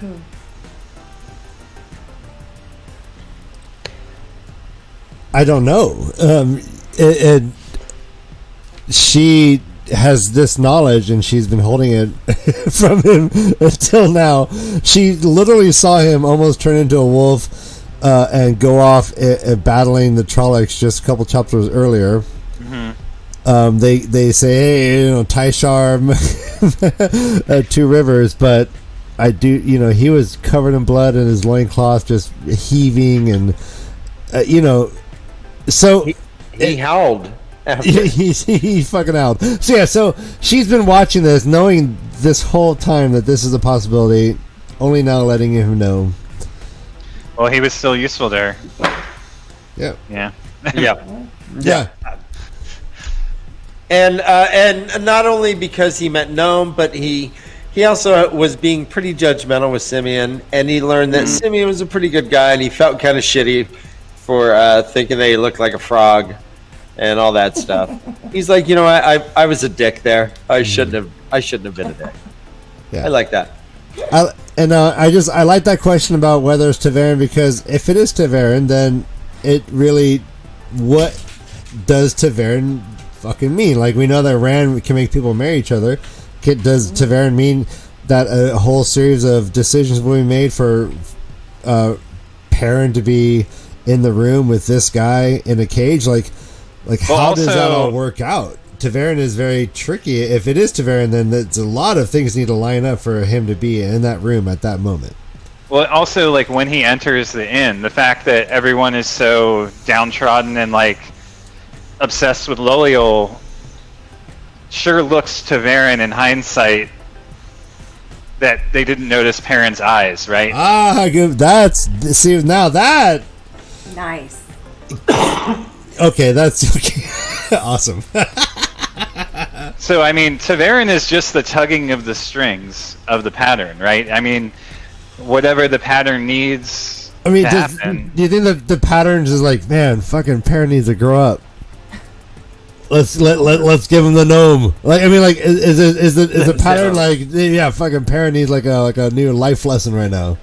I think whatever the choices were that led him to that moment, in order to fulfill his role in the story, needs to be... I mean, it's very much like a meta structure within a novel referring to the storytelling element. It's like...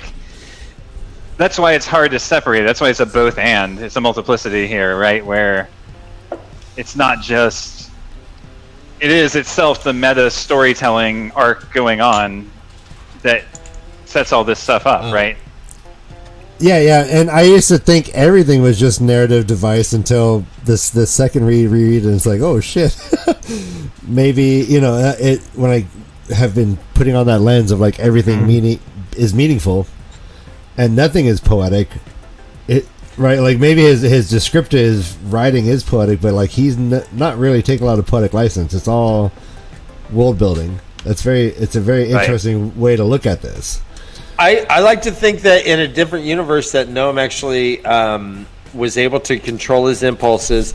He gets a job with a travel website and becomes the Travelocity Gnome. All right, let's take a break.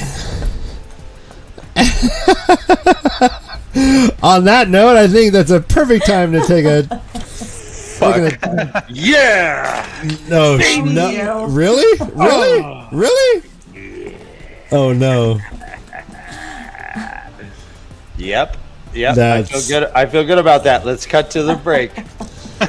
All right, so we're going to take a 10-minute break. We're going to listen to the dulcet tones of Depth Charge Revolt, which is Todd Coleman on drums and myself on bass and several others. Hermit Convention on guitar. It's great. It's great. We love it. Kevin on drums. All right, guys, enjoy it. We'll be back in about 10 to 11 minutes. Hit mute. Hit mute.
yourself for 2 hours, please.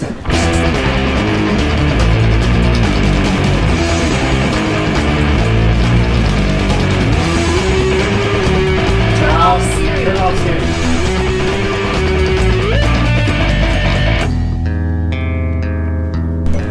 Turn yourself off. Siri, why do you sound European? Wow, you're super smart, aren't you? Siri, Exactly. can you show me instructions to disable Siri?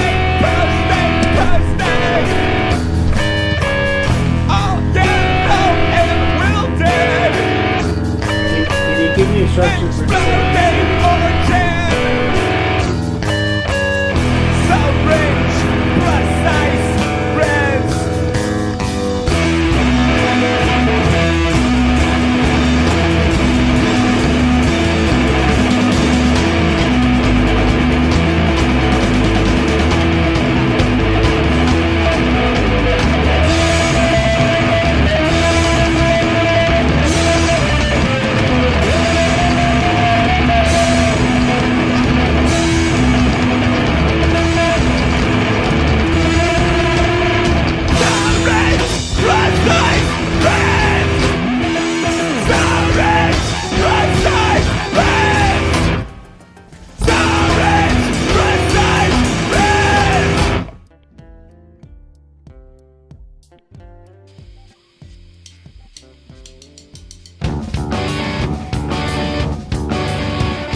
I'd like to report at this time, the airplane is doing just fine.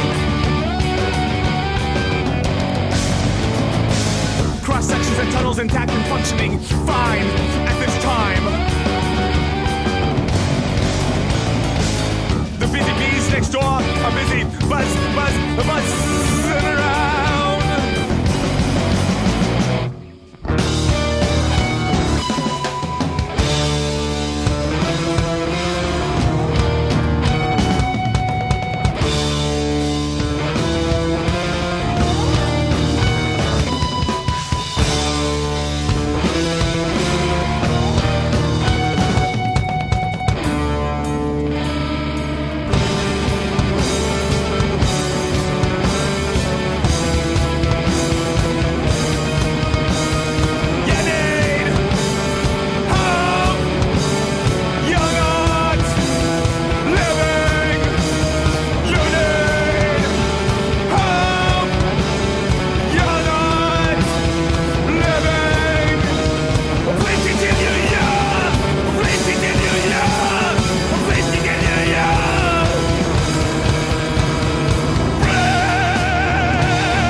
eating on everything.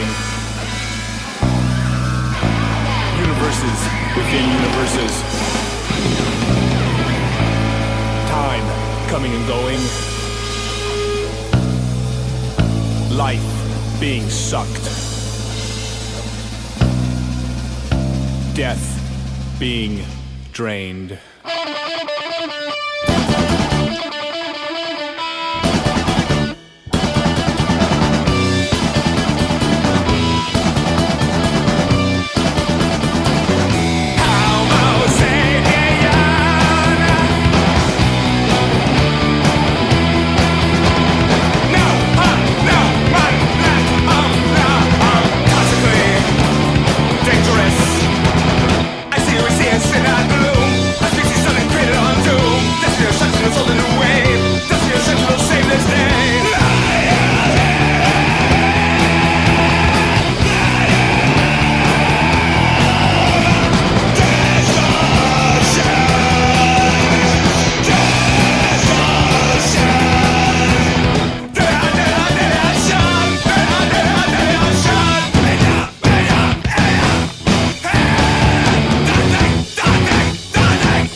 I believe we are back.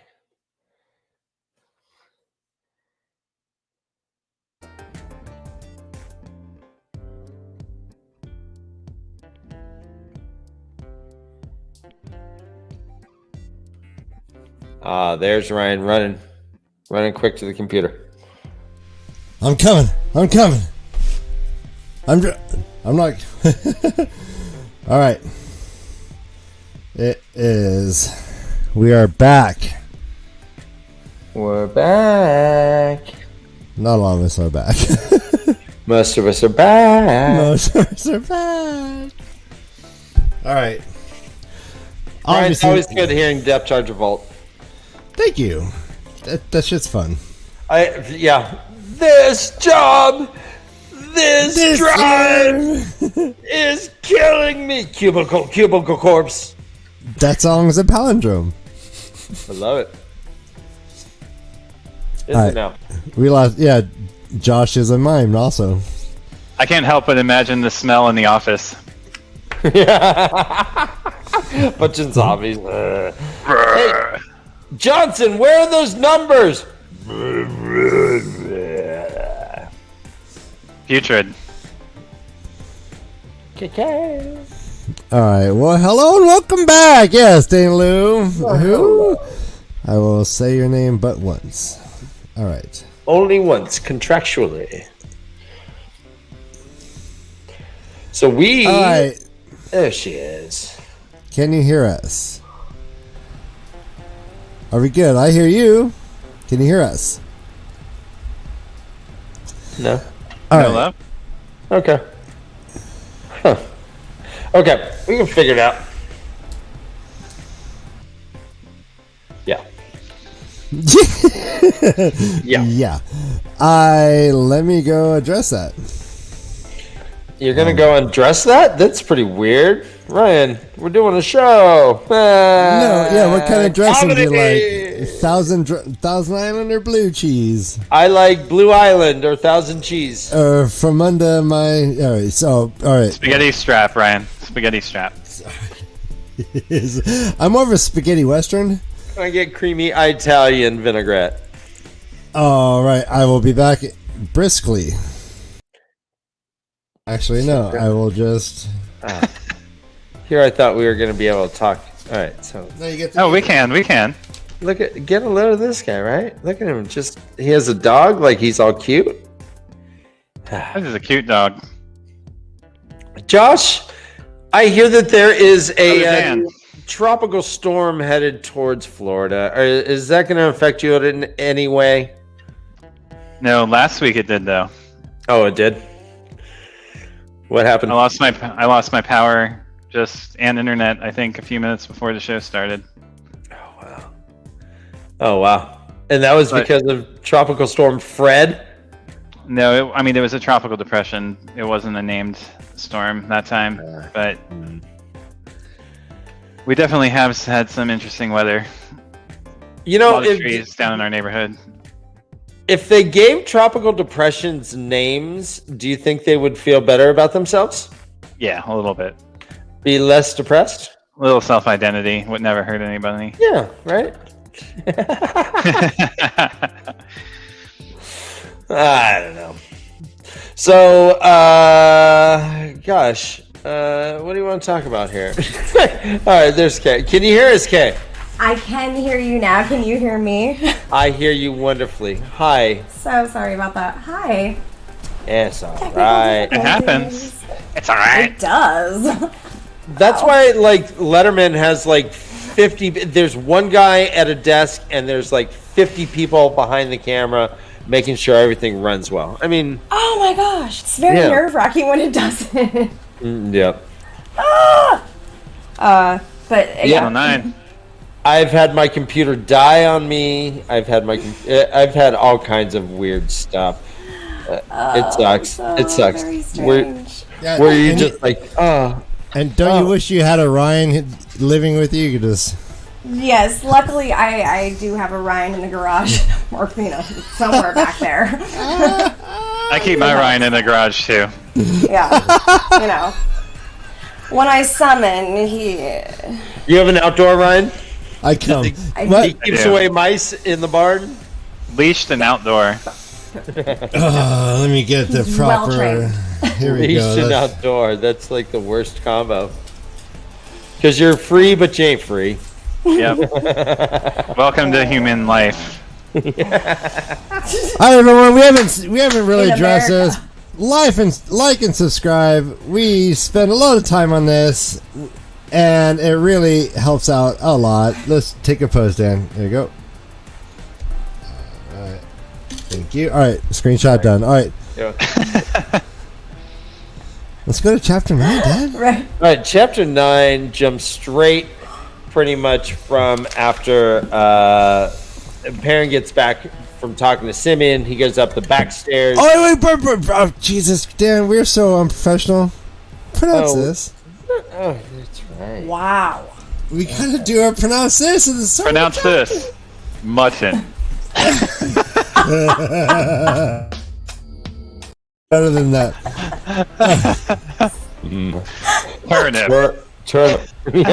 All right, Dan, you ready with it? I'm. Oh, yeah, I am, guys. Wait, where'd it go? All right, guys, pronounce this. I am no easy meat. I am no messy meat. I mean, easy meat. Okay. What? Johnson, he says. Yes. I'm no easy meat. Oh, That is not how Rand talks. I'm sorry, but Oh, I feel like he's more bitter than that. But I am no easy meat. I'm no easy meat. I'm no easy meat. No, but if you're on hold, Ryan, can you just cut easy meat and we just have that always around, like an easy meat cut? easy meat. A nice cut of easy meat. Easy What is meat. what is Perrin? What Perrin's pretty hungry. What does he feel like eating, Ryan? Easy meat, baby. Meat. Eat? Meat. Meat. All right, right, just play the whole thing one more time. I'm no easy meat. Oh, that's so good. That's so good. yes. Again, if you're on hold with Kaiser Permanente, and she was reading the Wheel of Time to you. All right. So, yeah, that's the only pronounced this in this chapter. That's really. That's so all. funny. That's It all. was just about like turnip. We all talked with everything else we've done. Hey, you know what? I made a Anaheim pepper filled with cheese and beans and meat the other night. It was really great. That sounds like no easy meat. That's no easy meat. Go on, Dan. Thank you.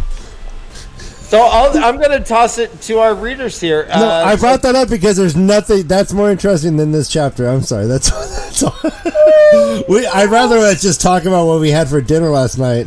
Aren't you a vegetarian? Yes, it was no easy meat. It was Impossible Burger. There's no easy beyond burger. Beyond Don't meat. call it meat then. I'm no easy beyond meat. I'm no lab grown meat. I am no measy eat. Exactly. I know. Nice.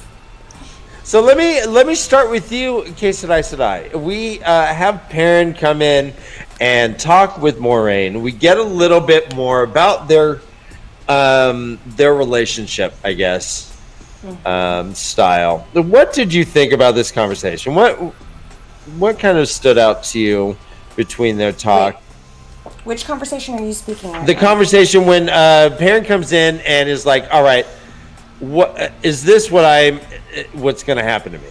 And she's like, "I don't know."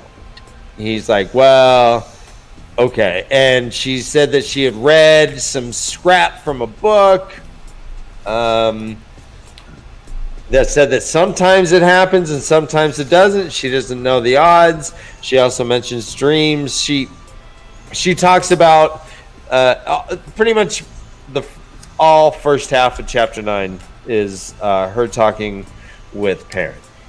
But I know that you focus a little bit. I think that you focus more on like relationship stuff within our book sometimes. And Perrin and Moraine, the last that we had seen them more or less, besides this gnome chapter, he was yelling at her. He's like, "Did you chase Rand away? What are you, Aes Sedai, tricky ass bitches?" And all that stuff. And now he's got all like Long Beach rapper. Yeah. Ain't no down no trick ass bitch. yeah. See? Yeah. Yeah, he was struggling with Moraine, right? And but now he comes to her looking for information, like true information about himself. And it's like, am I gonna go fucking mad too? What's Right. going on? So, did you have any thoughts about their conversation that they had and their relationship style at all? I guess. I mean, it does seem to be kind of more evolving. I do have it written down in my notes, and I did talk about this earlier, but I don't know what I talked about. So what I recall is that there is a shift happening with Rand and Moiraine, and I'm sorry, Perrin and Moiraine. Is that Okay. right? So like that shift is happening, and it's becoming more of like he's becoming less resistant towards her, and it's actually, I think I wrote down that it's becoming more, evolving into more of like a mother type of situation, in an odd type of way, because he is kind of, he knows he needs to stop from going crazy, and he feels like he is going crazy, and he feels like he's just going over to that wolf side, and that is pulling him more than he has control over. And I think he's looking for some guidance and some reassurance and just some something from Moiraine. And I don't even know if he's exactly sure what Is it Mwami now? Mwami. I put her in my Mwami notes Griff. as just Moir. It's just more. I call him. I guess I'm warming. Yeah, more. Is that what we're doing? Like film noir. Oh, like the Film Moiraine. right. It says here, "quote Will you help me, Moiraine?" It was Right. hard to Help say me, that. Yeah. Yeah. What if so it meant he's- her using the one power? And Help me from that's losing right, yeah. myself. Yeah. She said, "If I can keep you whole, I will." Yeah. I think that again just serves her purpose though in the end, or just in general and right now. And in the end, I think in general that's where it's going to lead. That's just my perspective and my thought. I could be totally wrong about that. Well, but yeah. To your point, seems like there's just a lot of she says, "If I can keep you whole, I will. I promise you that, Perrin. But I will not endanger the struggle against the shadow. You must God know damn that." it! too. Why does she keep then going he there? thinks- She's like the worst coach ever. Because she's a fucking fanatic. Do you think she's a zealot? She's a fucking fanatic. Yeah. Like a religious zealot, like out of her mind, not making any sense. I don't or- trust her at all. Every chapter that goes by, I trust her less and less. I think awesome. nice. I think she is like bordering on, like Talibanic, like insanity. You know, No, like You mentioned last show you're asking, does she know her own impact on the pattern? Is she blind to her own machinations and how it affects the pattern? She sits there reading the pattern, but does she actually understand what she's doing to make things right? You were questioning that last show. yeah. I mean, I think we do get a little insight into that when she speaks to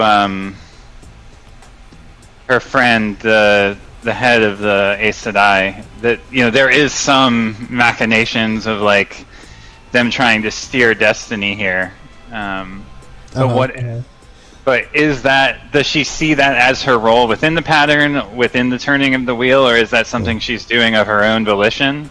I think she mentioned that she's like, he has to fulfill well, anyways, I don't want to get. I might spoil it. He's going. Yeah, and actually, what she says, she does prove some fallibility here. She says, "Perhaps knowing what Rand is, knowing how strongly TAVERN he is, I have paid too little attention to the other two TAVERN I found with him. 3 TAVERN in the same village, all born within a week of one another. That is unheard of. Perhaps you and Matt have larger purposes on the pattern than you or I thought." Correct. And he's like, "Well, can you help me from myself?" She's like, "I'll do what I can."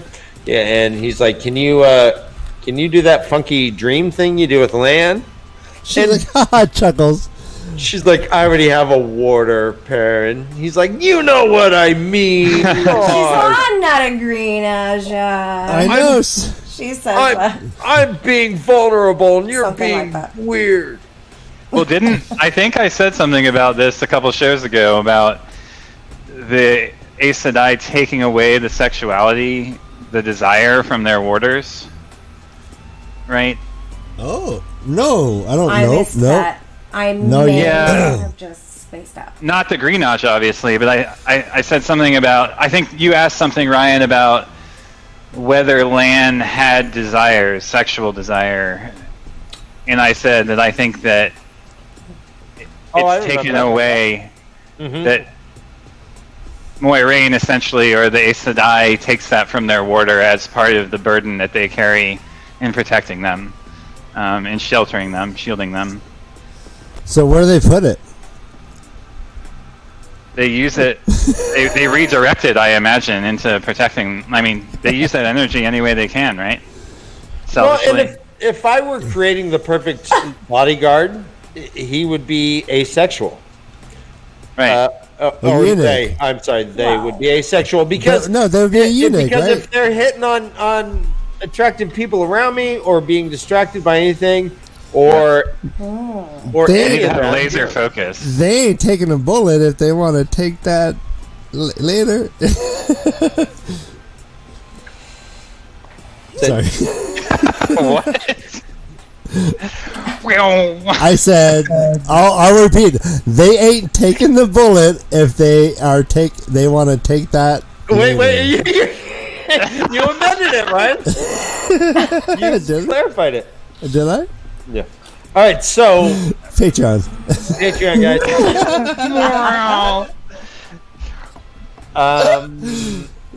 So she asks about dreams. She says, "Hey, be careful of your dreams," but she pretty much is like, here she says, "Be wary of your dreams, but you must sleep sometime." She turned a page and he left. Yeah, so why are these characters so fucking depressing in how they think to themselves and talk to themselves? Like, between Rand, Perrin, and then in the next chapter... Hey, Josh, we're not all gifted with positive self-affirmations. We don't all put like post-it notes Why? saying Why do they have to be I'm such worthy losers? on our bathroom mirrors. You got Send Booty cup in your ear every time you walk down the Village Green. That sucks. You are caught smoking weed behind the bleachers, and Nynaeve comes and switches your ass. You start and to makes think that you deserve this negative attention. But, like, Egwene can't even admit that she is attracted to another man. Like, why are these people so depressing? What purpose does it serve for the Twin Rivers people to be such lame? Josh, I think if you got into everybody else's brain, that you'd just be depressed. I think you're just a shining beacon of joy. I think agree with him though. They are depressing as fuck. They I think you're really both sad, and it is hard to find a little joy in this story. Sometimes.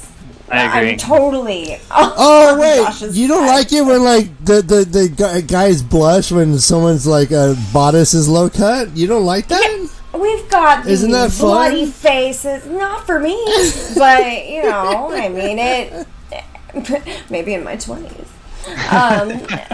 But you know, just fuck these. It is really sad, and these people are all getting tortured and being horrible to each other, and everything is just, the verbiage is all weird and the taint Blame me. and everything is very yes.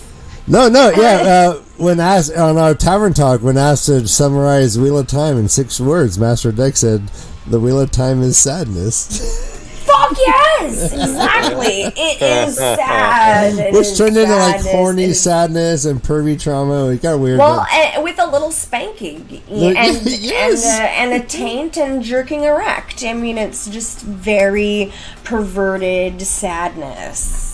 It's you can just almost imagine the tasty white guy. Yeah, it's really good. writing that. Oh my god. That's nauseating. Josh, did you say Twin Rivers? Oh, how He dare did. you! I heard him. Twin Rivers. Twin Rivers. Nothing gets by our chat. Hey, Twitch, it's good to see you. I haven't seen you in a while. What up, Twitch? We are the Twin Rivers. We are the You're the Twin Cities. So we before we get into Perrin's dream, let me ask you. Wait. Is it a dream? Yeah. Sorry. Well, How do you know it's a dream? Yeah, All hello. dreams are like. Presumptuous of you. Oh No, okay. a dream. There's just a lot I'm to just the trying to dream get to the chapter. Is situation. this I a think. dream? I know. I'm just. Is this not a Move through it. dream? We can move through it. I'm interested in the dreams, though. Just Oh yeah, and we get to be another. honest, fascinated by it. The concept. We get another reference of Moiraine as being cold as ice, or at least cold. You know, this frigidness that in her both perceptions of Perrin as well as like the kind of things that she says she's willing to do. Right. We're getting that description a lot. Yeah. I say we drink. Good on. Josh is in possession of a dagger from Shadow Logath.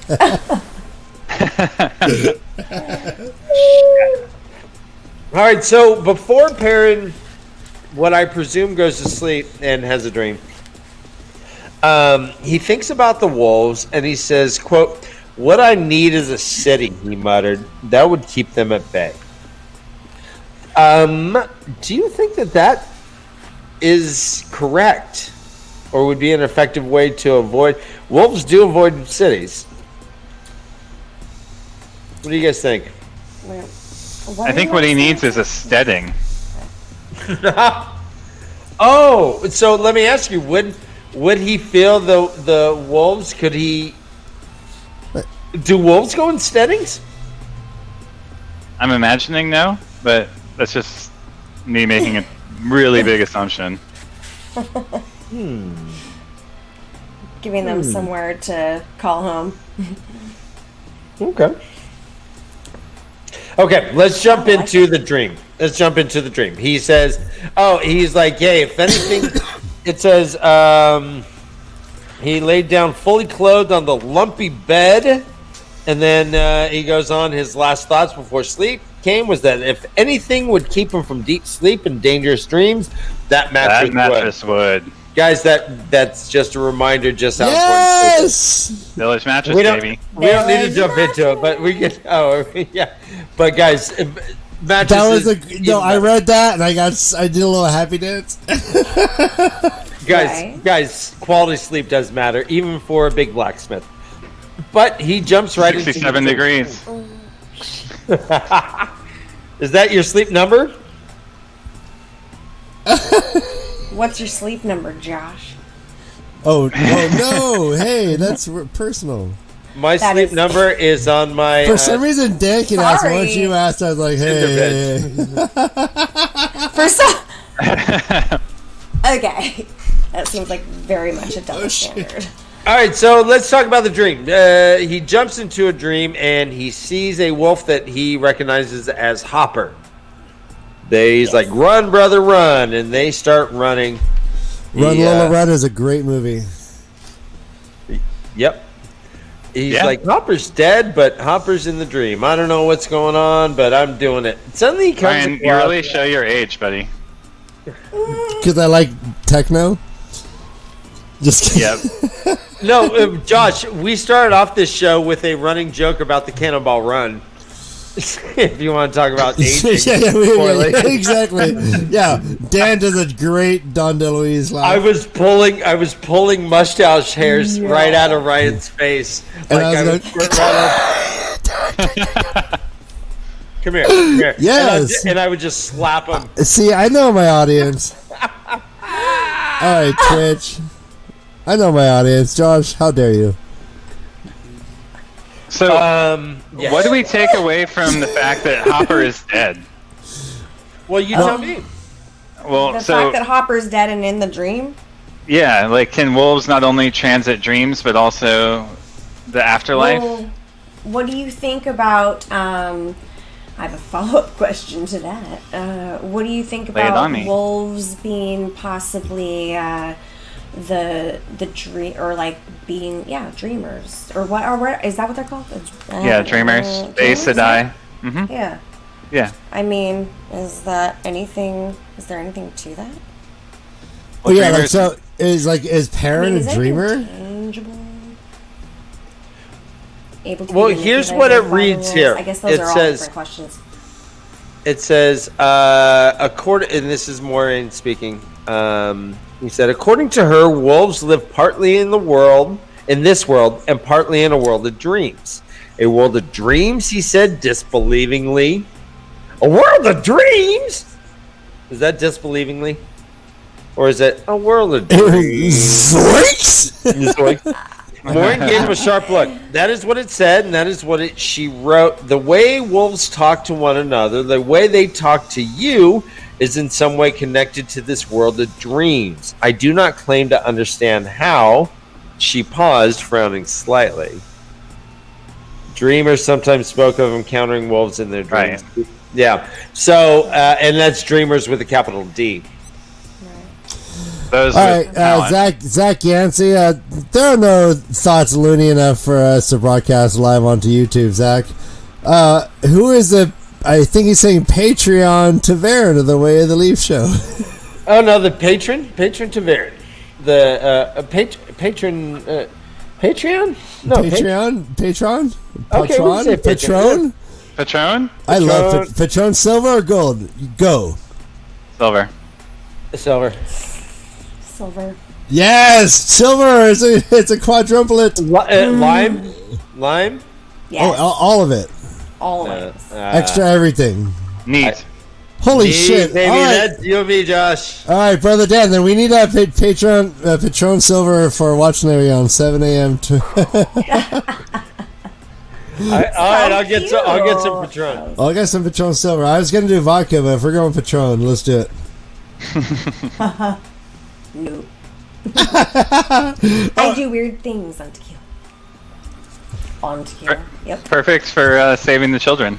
I know. Do it for the children. You know, it is interesting too. So Maureen, Maureen pretty much says again, and we hear this time and time again, the fact that TAVERN things just happen, and Perrin had said something about if you intend to avoid wolves, if that's what you decide to do. And he's like, if that's what I decide, Maureen, I will not end up like Gnome. I won't. She eyed him quizzically, shaking her head slowly. You speak as if you can make all your own choices, Perrin. You are TAVERN, remember. So, do you think that an aspect of being TAVERN could end up with him being like Gnome? Does TAVERN sometimes fuck people up? I think it's just more important that we learn that TAVERN aren't entirely in control, at least in her belief. And we've heard this. This has been kind of Yeah, beat with a repeated. hammer. Yeah. All right, we need to answer this. I'm completely full of bullshit. Bullshit. Oh, I love that. Bullshit. Bullshit. What the heck is going on with these puppets hanging out with Ryan and Dan? I love it. Do you want to respond, you fucking humanoid puppets? That's from Twitch, We right? are the Yeah, that's from Twitch. Someone can Wait, see the hand behind me? we can't see. We can't see below the screen. Do you? Is your person working for you? Mine doesn't always work for me. Oh no! Come on! You keep. Right? Malfunction. Shit. What the? We're gonna start having wires on our Fuck! hands. You know, it's just weird. Alright? All right, Flamingos and I, give me a bottle of Pedro Pedro Nile Nial, yeah, 60. exactly. Nice. I'll take some Nice. Pedro Neat. Flamingo. Dan? No. Pedro Neat. Yeah. That was beautiful. Case and ice tonight, everybody. Right, so Perrin answers a dream. Hopper's like, let's run, bitch. And he's like, let's run. They're running. and they come across some dude who's like, "Who are you?" He's like, "Quote, this is more than I can stand," the man said to himself, not Darren. He had an odd accent, quick and sharp. "Not only do I dream of peasants now, but foreign peasants from those clothes. Be gone from my dreams, fellow. Be gone from my dreams, fellow." Hello. Fucking great. And yeah, I can only hope that I'm that polite in my dreams. guys, not only is he dreaming about peasants, but I'm not. foreign peasants. Oh, what the worst dream ever, right? Are you with me? Oh wait, Jesus was a foreign peasant. To somebody. Buddha was a foreign peasant. To somebody. Buddha wasn't a peasant, dude. Yeah, Buddha was a He was an priest. aristocrat. He was a Compared prince. to our way of life, yes, he was. He's still shit in a bowl. A window. But he had like palm. He had like grapes fed to him, and palm fronds. So this dude who is not only is a bigot, not only I don't know. Get out of my dreams. Get into my car. So not only is this guy xenophobic, about foreigners, not only is he classist, but against peasants, but he gets like devoured. Ryan, this reminded me. I was picturing it like an otter pop or something, where you have a skin and the insides get sucked on it, and all you have is a wrapper. But in this case, the wrapper is a human skull. Are you with me, guys? Gross. What? Yes. What? Any idea who this guy is and what the fuck? What happened here? I tried to go back and think, like, who wears atrocious yellow outfits and boots in the world that we've seen so far. I couldn't think of anyone. Maybe who's yeah. people in the city that was taken. What's the name of the city where they have the game, the aristocratic game? The name is escaping me now. Where they're trying to like the game of houses. D-A-I-R-H. Yeah. Kyran. Do they wear tasteless clothes like that there? They wear flamboyant clothes. I don't know if they necessarily have like big poofy things, but maybe they do. I don't know anybody's distinctly worn bright yellow also. Yeah, that's what the color was. What I couldn't think either. That was my only thought though. Why are your shoes in the picture, Brother Ryan? No, I'm chilling, bro. I'm chilling, but also my pants are down to my ankles. So How flexible he is. Yeah. Well, Parent asked, "Who are you?" and the man's eyebrows rose as if he was offended. Offended, right? Yeah. How do you not know who I am, peasant? Right, hello. Peasant.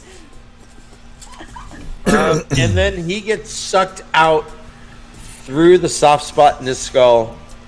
That's why you got to watch out for a baby soft spot, because a demon shadow can just use that as like a straw. Isn't it the other way around? Doesn't his skin get sucked off?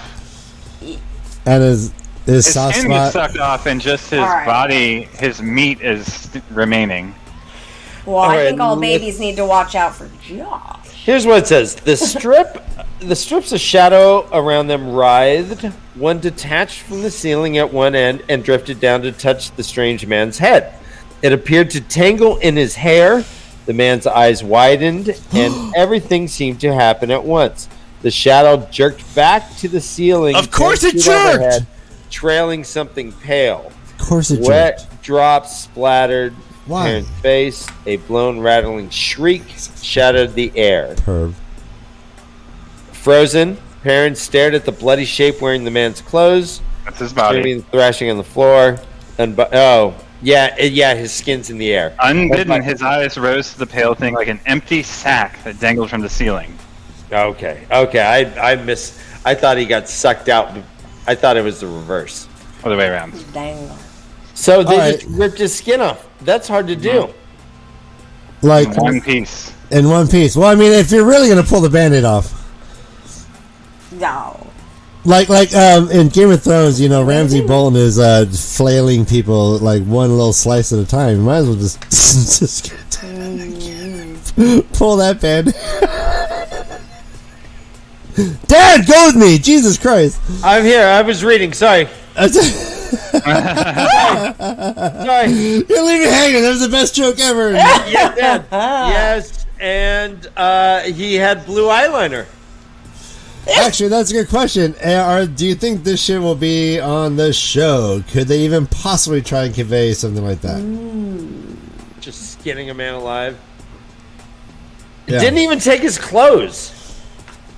And he was still wearing the outfit and the bloody shit. That's yeah. kind of cool. And doesn't drops like fall all over a parent's face? Uh Uh huh.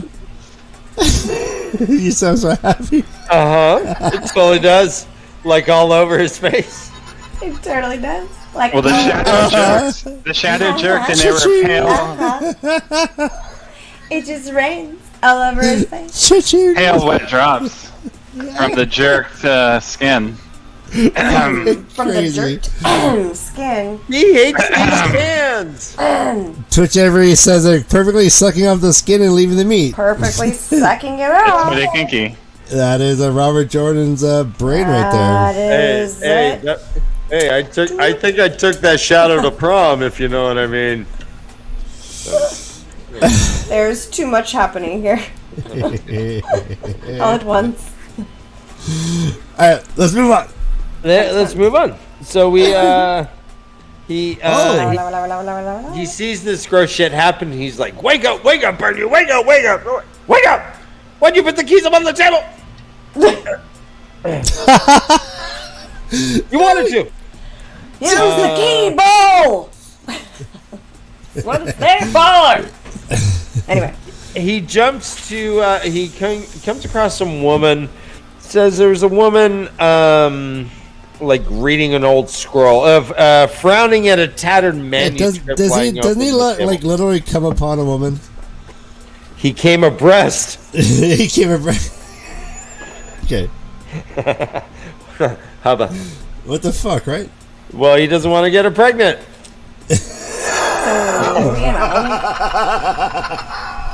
Thank you, Ryan. You set that up so great job. Ryan, you set that up so well. Well done. That was really, really well executed. I'm gonna write that one down for you guys so you don't forget it. So Oh good. yeah, it's being recorded. So good. I feel dirty.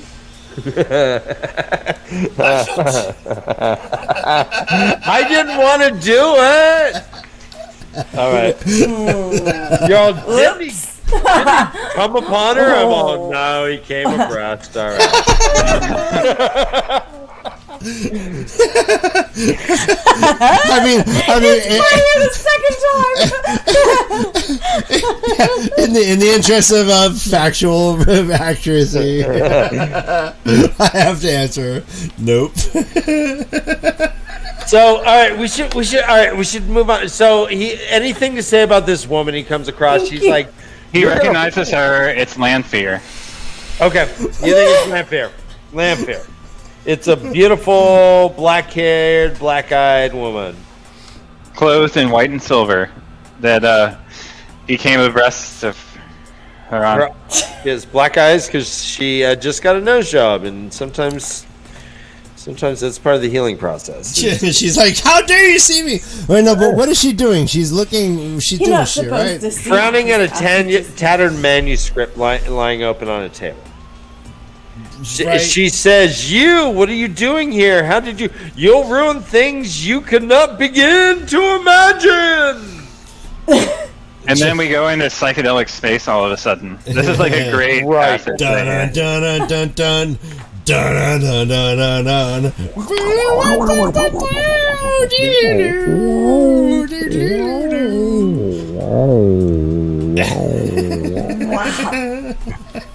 Abruptly, the space seemed to flatten, as if he were suddenly staring at a picture of a room. Ketamine therapy going on here all of a sudden. The flat This is image the appears to ASMR. turn sideways. There's gotta be Become only a bright vertical line down the middle of blackness. All right, The this line happened. flashed white and was gone, leaving only the All right. dark, Bonus point. blacker So, than black. Oh, it's blacker than black. It's there's none more black. yep, black. Isn't and that white. an album by like Led Zeppelin or something? No, it's none more black was. No, that's a. This is Spinal Tap reference. He's like, we wanted to make the blackest album ever, and we asked, what album is more black? And the answer is none. None's more black. I think that was it. What is black? All right. I bet you Twitch. I bet you Twitch knows Spinal Tap pretty well. Metallica. Metallica. Metallica, please bring me my tea. Metallica. Meaty. Metallica. It's like Matilda. Metallica, Me too. Back in Black. So Perrin fucking leaps for. I'm sorry, Hopper leaps at Perrin's throat, like to kill him. Suddenly it seems. Perrin wakes up like, oh my god, feels his throat. His throat's fine. Oh, his throat's fine, but what's all this wet stuff? Oh, it's viscera, it's blood, it's juice from the hanging skin thing that was above him. He throws his clothes into the corner. He's going to tell Simeon to burn them. All right, so guys, Real fast, Ryan. Real fast. We got a what drinking does that opportunity. mean? We're going. Fuck. Right after that, he's shivering in shirt and small clothes. So please, everyone, drink. All right. Oh my Right. god. Well, Right. I would have been drinking between drinks. Right. All right. Wait. All right. So, guys. Guys. Yeah. He woke up with the money shot. How? What? What? What's going on? John? What does that mean? The money shot. He's got blood on his face still. Sorry. I thought we were we talking about covered the Kama breast thing. I'm all that. No. This is he's got head goo. He's got body goo on his face, and He's got slimed. Yeah, he got slimed. He went on. You can't do that on television. Got slimed. Woke up, and he still had slime all over. He said, "I don't know." The water turned pink as he washed his face. Pink with the Right. blood of that strangely dressed man. I think it's just like a crossover. Well, I don't know. All right, did he come to like modern day, like 80s, like day glow raver?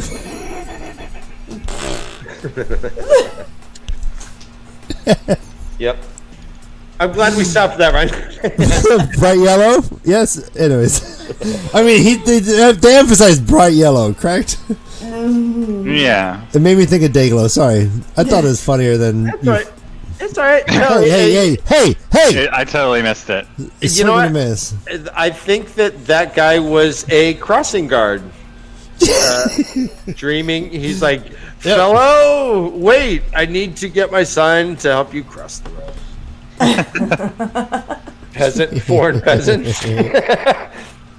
We jump to Rand. Is there anything that you guys wanted to say about Perrin in this chapter before we jump to Rand real fast? Well, I mean, just in response to Ryan, I think this isn't the first time I want to say that they come back from the dream world with the real world effect of something that occurred. I mean, let's get Correct. so. Case that I often ponders aloud. My life is full of ponderings about what is a dream.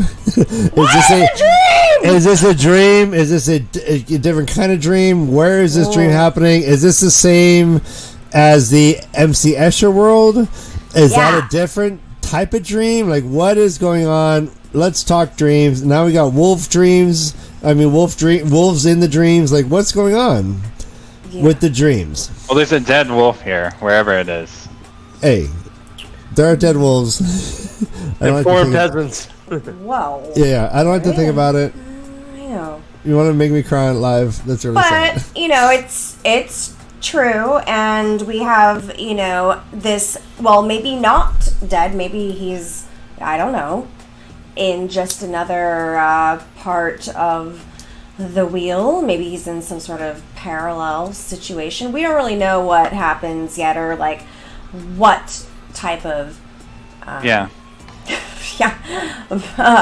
what that's all about. But, I mean, there's something tangible there, right? He comes back and there's something specifically that happened to him whilst he is told repeatedly by Hopper and by Moraine that dreams are dangerous. Mm-hmm. Right. Do you think that he witnessed an actual death? Sure seems that way. Yeah, it does. Okay. Yeah. Okay. And okay. It's just hard to tell. So is he seeing Hopper? Again, hard to tell. I want to think so. I want to believe that he's seeing Hopper. I want to believe that, Hopper is maybe alive on a different spoke of the wheel, perhaps. I heard he was running free on a farm upstate. Right? Yeah, So that farm story He's is nice. so happy he can Good. jump so high now. It's good stuff. Yeah. Yeah. Oh, I heard they flushed Hopper down the toilet. You're the one we're trying to protect here. That was the goldfish? Sorry. They Go. Those goldfish still live and will grow to the size of their tank. And if their tank is a sewage system, they get big. You put them in a pond, they become like koi. I thought they just went straight into the ocean. And they're the size of a lot of people will put them like in a pond or saltwater goldfish. Yeah, great. And they adapt quick, I'm sure. They become the size of like I footballs. followed my mom's story. Hey, what can That's how you get a sunfish, right, Josh? Sunfish, yeah. That's how goldfish go salt. Go goldfish. No, go goldfish! Love it! Yes! Talk about dating yourself. Fuck. All right, so Rand. We see Rand. Rand is all by himself, except for a dog that seems to be kind of hunting him. All right, what is going on here? This is really disturbing. I just, for the first time, thought, okay, I can see why they... Okay, well, why do you think Robert Jordan chose a dog to have Rand practice on? Was there evil? What? Are you... All right, everyone. Ladies and gentlemen, Josh thinks canines are evil. Josh's brain is look at your family pet. Look deeply in your little pooch's eyes and realize that Josh thinks that is an evil being. Well, all right. Do you think come here, Stella. Yeah, bring Stella. Oh, come on, Stella. Oh, don't make her yell. All right, so. Come here. Oh, there's yes. Evil. He said evil monster. The baby. He said, she's just the evilest. All right, we can't let them see the tag, which might have our number on it. So Rand throws what's called a bar of white light, solid as steel, liquid fire. For an instant, in the middle of that something, the dog seemed to become transparent, and then it was gone. Yep. The light was still in his vision. He says he starts to laugh to himself. It worked. Light saved me. It worked this time. It had not always. There had been other dogs this night. All right. Josh. Other dogs. So he's just leaving. He's just leaving a trail. He's just leaving a trail of just corpses, dog corpses in his track. Okay, yeah, this is I have a hard time with this. This is He had said maniac. there have been other dogs. Yeah. Other dogs this night. So, like, is he like how? Where in How the did he world are there dispatch just the like prior ones? forest dogs? Like, what's going what's going on? Is he by a Forest town? Is he by a town and these are like runoffs from a town? Like, or are they just forest dogs? My Like, guess was that they were like he was crossing farms or something, and the dogs were like chasing him off the farm or something like that. What is it that left the foul smell that Perrin detected? That's a good question. He's, just I'm assuming the wine it's from all these the dogs. weddings. It could be that too, but I think A it's little the bit dogs. of everything. It's sour. I think it's a these sour are- smell. I mean, dogs. I think he It's describes sour the wine smelly. smell as separate from the foulness. No, he's Yeah. talking about. You're right. There's a moment where he's like he smells something like as if something like crossed his path, and he had to like shake it off and try and forget about it or something like that. The Yeah, faint trail that raised the hair on the back of his neck with its vileness. Then it was gone. Well, then I'm he thinks, man, that can't be Rand. Rand doesn't smell like that. right? Yeah. But it could be the dogs, or it could be Padden Fane. Padden Fane. Padden Fane. Or maybe it is Rand. Is like and he just Pat kind of Fane dismisses like it at sending first. dog after dog after him? Well, Padden Fane is described as kind of canine. It's a sulfurous smell. It says, quote here, for an instant, Perrin's nose caught another odor, one he could not identify, a faint trail that raised the hair on the back of his neck with its violence. And then it was gone. But Smell. yeah, it was something wrong, he goes on to say. Right. It can't be Rand, even if he's good, can it? Oh. Crystal, look at this comment. Hayden Payne? Nice. Hayden Payne. Nice. I love saying. Anyway. Life.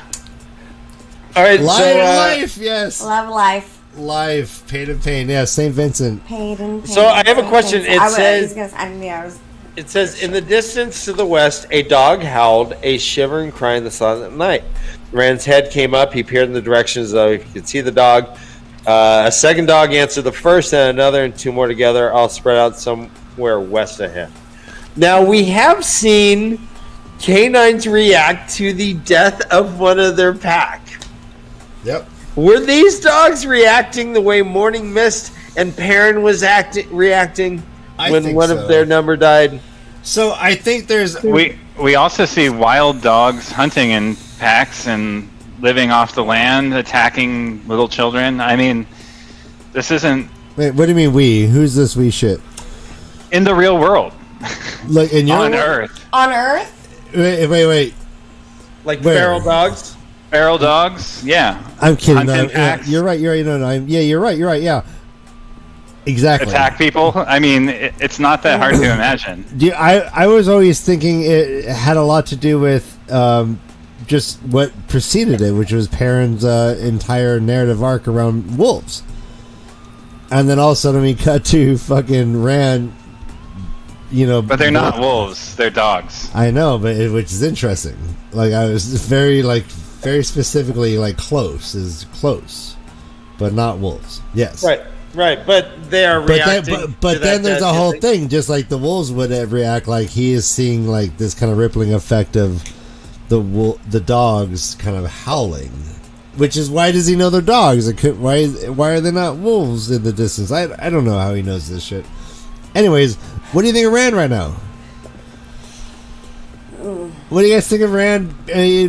No easy meat Rand. Like if Rand was like going into it like a WWE wrestling match, you'd be like, and now enter the ring. No easy meat Rand. Right? That's loud. So I saw Josh go, hey. But what we have is also Rand also almost taking a dog-like or a wolf-like persona. So it says Rand's head came up at the first howl. He peered in that direction as though he could see the dog if he tried hard enough. Then there's other dogs that howl, all spread out west of him. Hunt me, Rand snarled. Hunt me if you will. I'm no easy meat. No more. And Lan was described as a wolf in the prior chapter as well.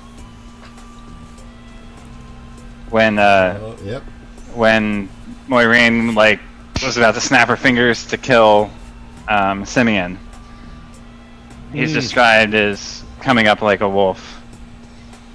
Nice. So all of the male characters are sort of inhabiting this dog-like persona.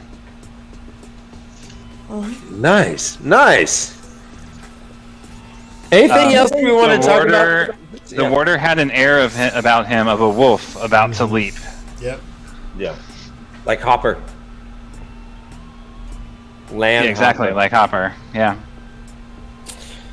Okay. And before we hit chapter 10, is there anything? I kind of raced through this a little bit. Is there anything that you guys wanted to touch on that we did not?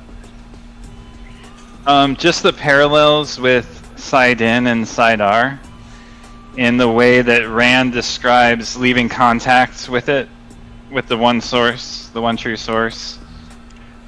The language is almost identical as the language we're about to see as they release the rosebud after exploding the ground at the end of the next chapter. That Rand uses to describe the Saidar in this chapter. This is actually a really cool little paragraph. And let me read it real fast.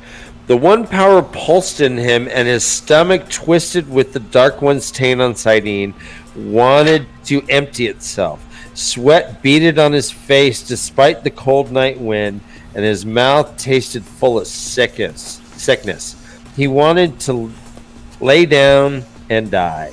He wanted Nynaeve to give him some of her medicine, or Moiraine to heal him, or something. Anything to stop the sick feeling that was suffocating him. But Saidin flooded him with life, too. Life and energy and awareness. Larded through the illness.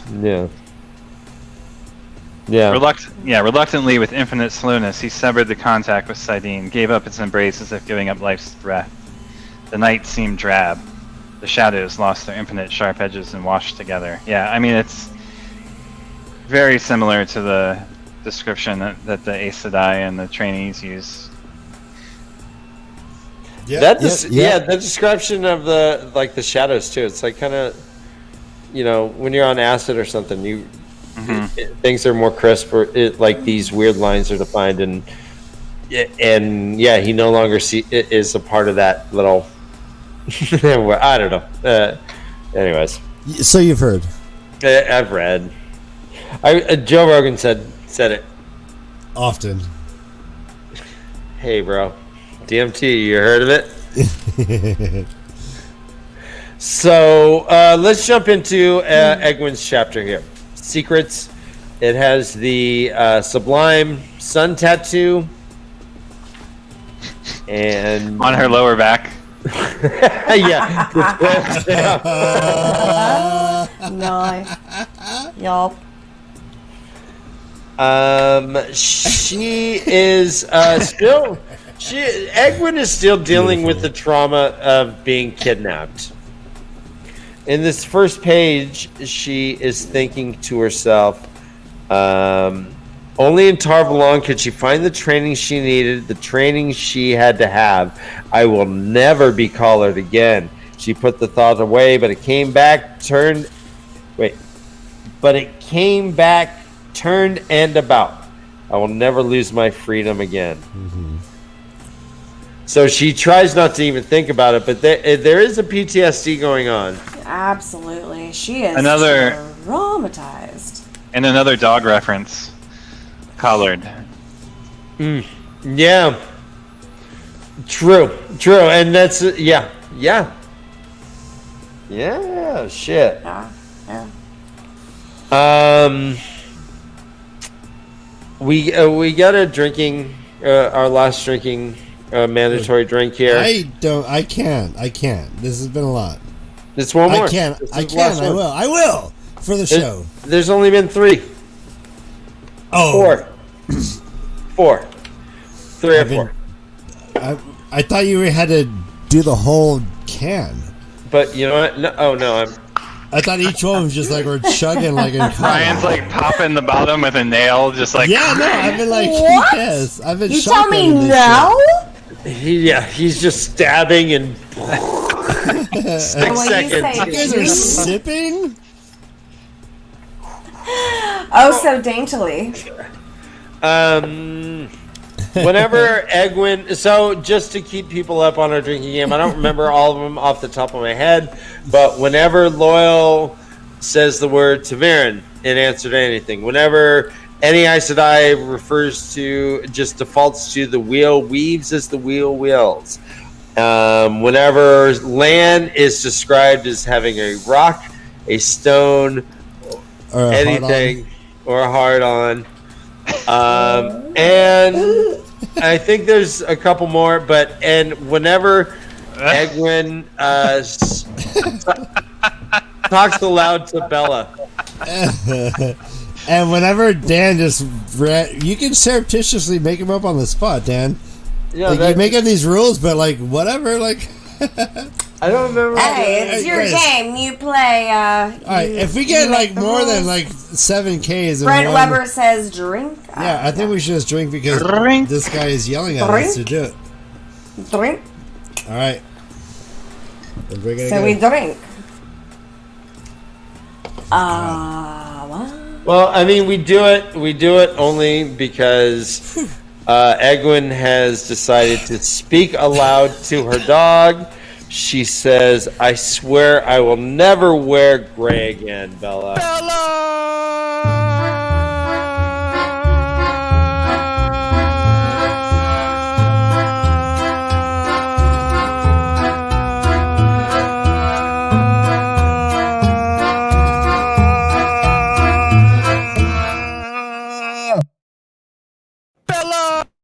Sorry. All right, so pills and Ibiza, which really sounds opulent. Ryan and Dan are evidently fun. And it's Ibiza. All right, so let me just say, egg in your face. I have a guys, real quick. I have a terminal illness. I'm going to be dead in 2 years. So fuck you. You're wrong. What is your terminal illness, Ryan? It doesn't matter. This is not my midlife crisis. It's like 92% over crisis. It's not like, mid. Yeah, 97. Yeah, I'm like you're watching like you're watching like the last throes of a desperate man. Yeah, I'm having my 28% crisis. I'm living my best, bro. What are you doing? Living his best. Is pronouncing Ibiza.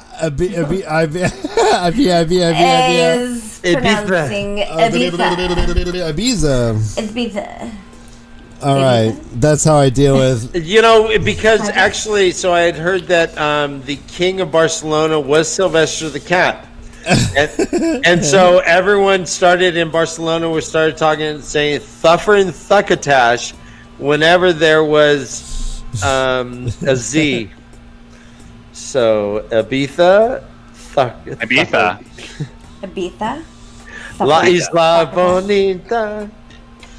It's a beautiful island, I've heard. Is it an island? Beautiful beach. It is an island, yeah. But the ferries there are really fast and make you seasick. How about the Pixies? Or the I was just thinking. Dan, why does anybody come in? I went there too. And be nice to us. Why can't what? Why is everyone in Twitch mean? I think Twitch is getting they're coming around. No, like 3 months ago we had this one guy comes in Twitch and says, "What am I watching?"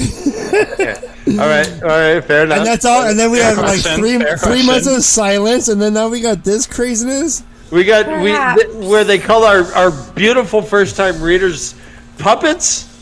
Yeah, they call these bastards puppets. Come on, handle that. Come on. And then we took that one and we whacked it right back. Look, if I could afford a Corvette, I would. You know what? I hear Ibiza. I think the Porsche. This guy's great. Pills. Yes, we every show's been broadcast on Twitch. I tried to log into my Twitch account and I can't even get into my own Twitch account. I don't know. Yeah. Oh my god! Your internet, Ryan. Come over to YouTube and join us, Pills and Ibiza. Pills and Ibiza makes me think of Paris Hilton in a DJ It set. makes me think of that really weird show where they all just were having a lot of sex and dying in clubs from doing too many drugs in was that Friends? in Ibiza. Yeah, was that the Cosby Show? Was that Friends? Was that Party of Five? Close. So where he's close. like, why don't you drive in? It's some other weird show. MTV's The Real World? The Cosby Show?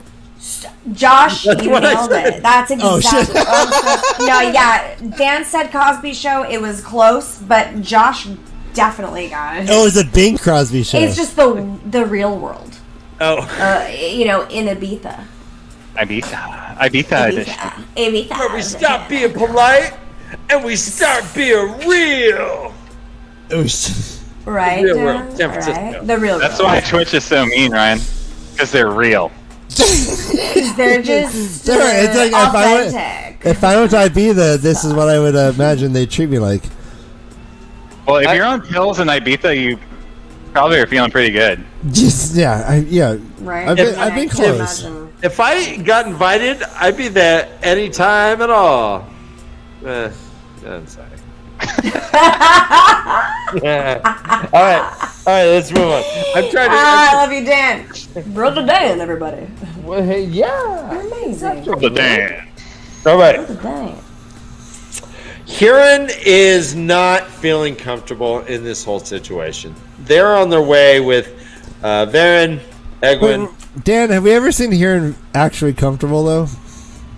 To be honest. When he's rolling dice with Matt. You're right. When he's when he's back, packing bowls with Loyal. Packing balls. Yeah. I bet Loyal smells great to him. No violence. I still wonder, like, we've never talked about this. Let's get into Huron. When Huron had his flicker scene and he had all those many lives, do you think he was smelling different things in each life?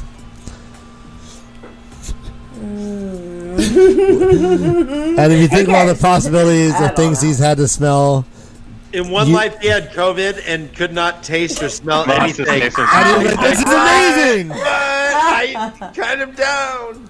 I love it. Give me an onion. Sorry. Loyal smells great to everyone. Yes, I imagine Loyal smells like the best Dr. Brommer's soap ever. Probably. Actually, no. Well, Niles, I'm going to challenge that assumption that Loyal smells great to everyone. Just a little bit. He is a traveling furry thing. It gets hot. He wears clothes over his Is he furry? fur. Is he furry? He's got furry? Furry? What? Right? No. So what does his chest You look think like? he's like He a does fucking, not- like, you think he's Hold like on, a no. Sasquatch? I imagine he has a pretty hairy chest. Well, he might be like Andre the Giant hairy, but like Hairy back. furry. He has a pretty hairy back. He That's probably different has his groin So is funny. 70s porn. His legs. Yeah. No, his whole body looks like Bob Ross's head. He's guys, back me up. Loyal's got to be kind of hairy, right? Nope. Hairier than these humanoids. No, that he's we're got hanging out tufts with? of hair on his ears, and that's it, bro. He has hairy eyebrows and little tufts of hair on his ears. Long eyebrows That's that it. hang Yeah. down. Right. Well- He does have tufts of hair. I do think he might be like an evolution of many different species. Tufted ears, yes. I think Olgier sweat smells awesome. I think Olgier sweat smells like Patron Blue cheese. Silver. Blue cheese. Let's just bottle that shit and market it. Wait, like blue cheese and Patron Silver smashed together. Like sandalwood. Yeah. With that Sandalwood. sandalwood. which I think is Just a hint. Patchouli is a whole Patchouli, I was just gonna say. You gotta have a base of patchouli, a little earth tone for sure. Oh Lord! A dash of sandalwood, but only above all the sweat. Yeah, but no, and Charlie Sheen has to endorse it. For sure. Martin Sheen endorses it. Martin Sheen. All right. There we go. Patchouli.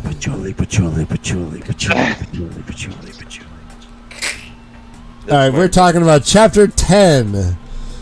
This is an amazing. If you guys need to have a pee break, by all means. Thank you. Walk away. Walk away. Walk So, away. Do not go gently to that good night. Just pee right into the couch. All right, go on. Pee into the socket. See the spark. At the end of the show, we're going to show our new Village Mattress ad video that we've shown and a little blooper video that is super fun. So stick around. Oh, cool. We got. All right, well, let's move on. We got to pronounce this. Oh, jeez. You never remember, Dan. Oh, jeez. Did not remember. I forgive you. All right. This is the way. I'm no easy meat. There we go. You ready?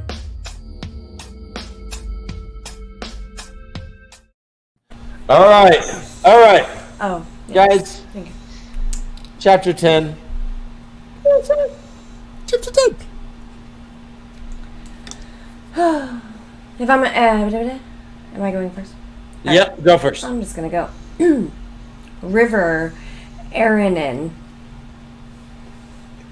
Okay. River, Aranin. That sounded just like hers. Johnson, says. River Aranin. Okay. Yeah, you guys got River wrong. River Phoenix.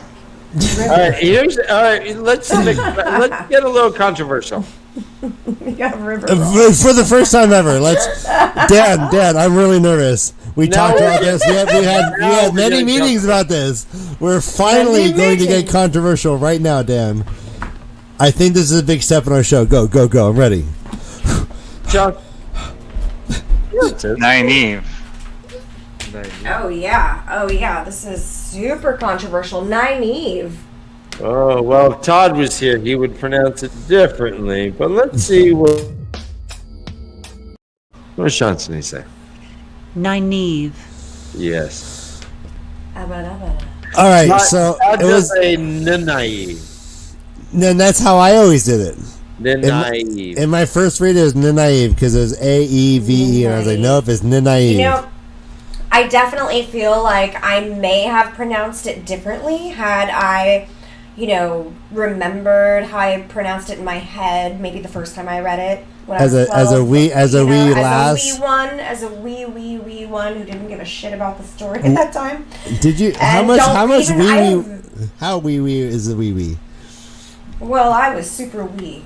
Yeah, I don't know. You're pre wee, right? I want to say I was definitely pre wee.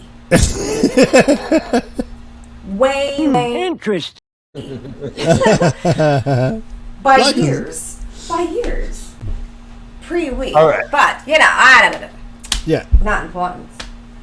Naive is how I say it now. That's all that matters, right? I still stick with Niniave. Niniave. Oh, Niniave. It is very whoa, shit. Naive. It's you're a Twatcast loyalist. Let's say, guys. That's it. Naive. Oh. Just kidding. Go. Caroline Grass. Ooh. Oh. Didn't we get that last week? Caroline Grass. Caroline Yeah. Grass. Yeah, it's like 31%. Caroline Grass. Yeah, it rarely comes around. Carolyn Glass. Glass. All right, here Glass. we go. Yes. Pronounce this. That's what he says. Caroline Grass. Caroline. Caroline Nice. Grass. That sounds like someone who was on the Love Boat a few times, or maybe Fantasy Island. Yes. Put this in your pipe and smoke it. Right? Starring Caroline. Yeah. No. The protagonist is Caroline Grass. That's amazing. Hurin.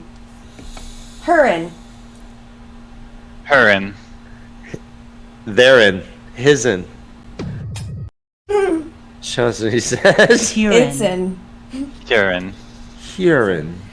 Like Huron. the lake. Like the lake. Play it again, Ray.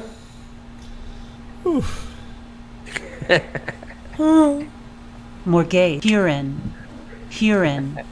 There you go. Huron. More gay, Huron?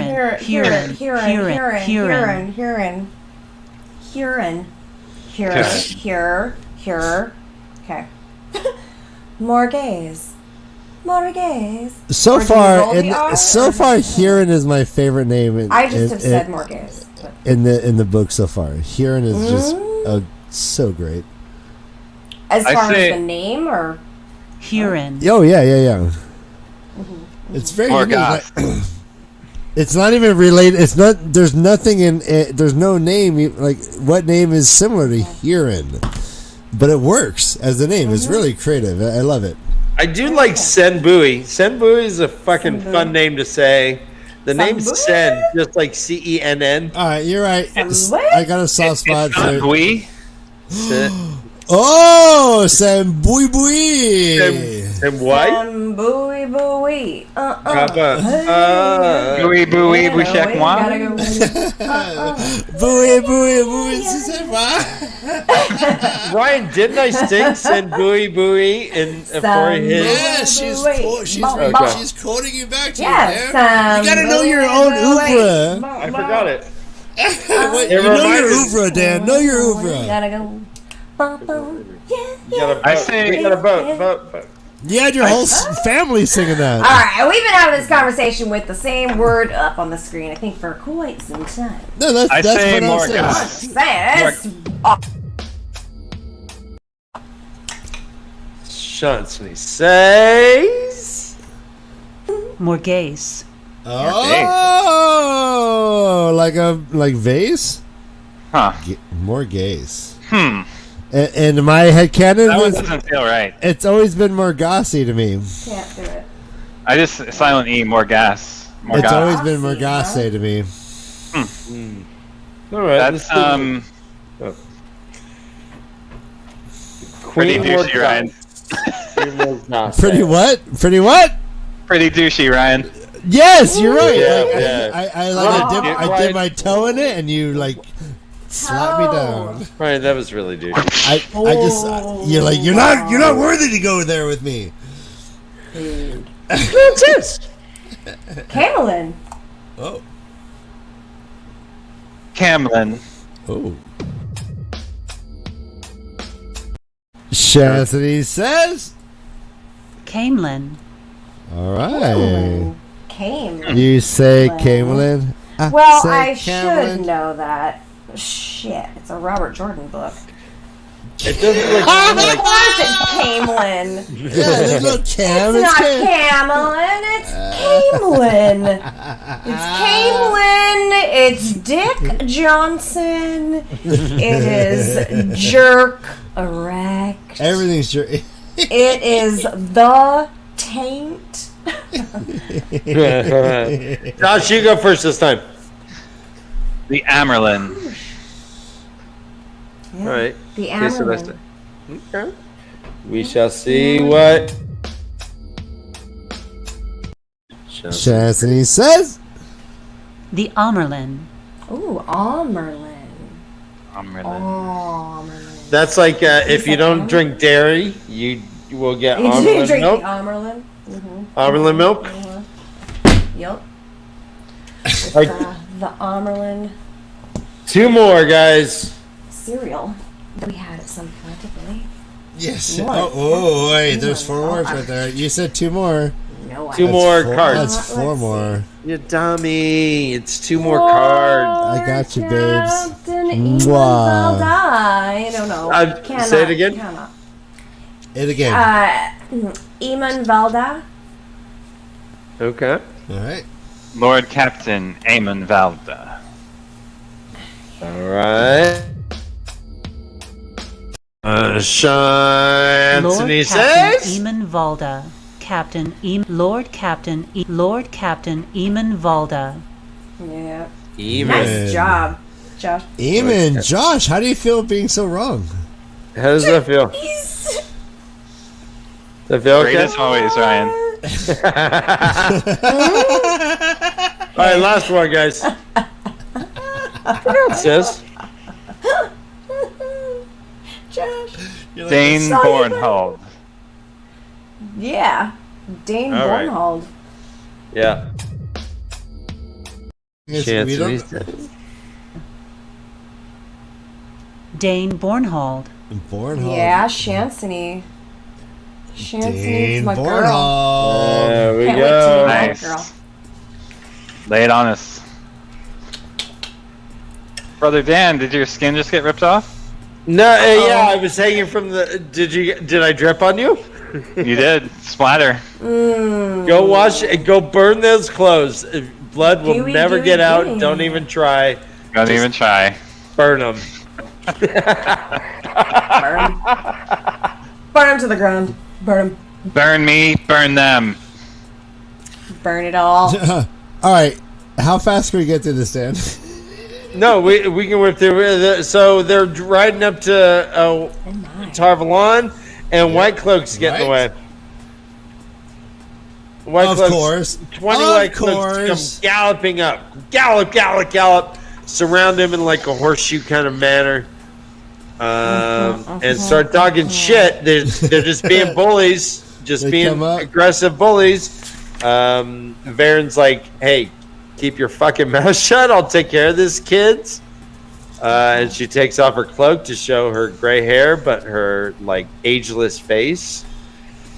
And she starts dealing with it, and Egwin starts having like kind of none of this, right? They're like, hey, we could fucking take you, Elaine, because Elaine's like, well, No! God, please, no! No! I'm Elaine, the daughter heir of Andor. Fuck you, let me pass. And they're like, What the? yeah, she tried throwing her dick around, and they were like, don't worry about it. Your penis isn't that big right now. She bites her underlip thinking, which made me think of 50 Shades of Grey, which was funny that you mentioned that earlier. Oh yes. She bites her underlip. It's just funny because they mentioned that like probably 50 times within the first paragraph in that. But anyway, Yes. bites her underlip. I would do it if I had an underlip. Emily made right. Yeah, I'll do it for you. Thank you. But she's just like biting her underlip thinking. It's funny. Dan, I did just you thought do it when you were funny. reading it? I did not, Interesting. but that's an easy one to do. I can figure that one out. Right now, I do just- it. I don't see it. I Well, don't see it. Anywho, in the interest of this is clearly in the interest of moving really swiftly through this chapter. that was my teeth. Yeah. Let's spend 5 more minutes on that, Dan. That was great. Go on.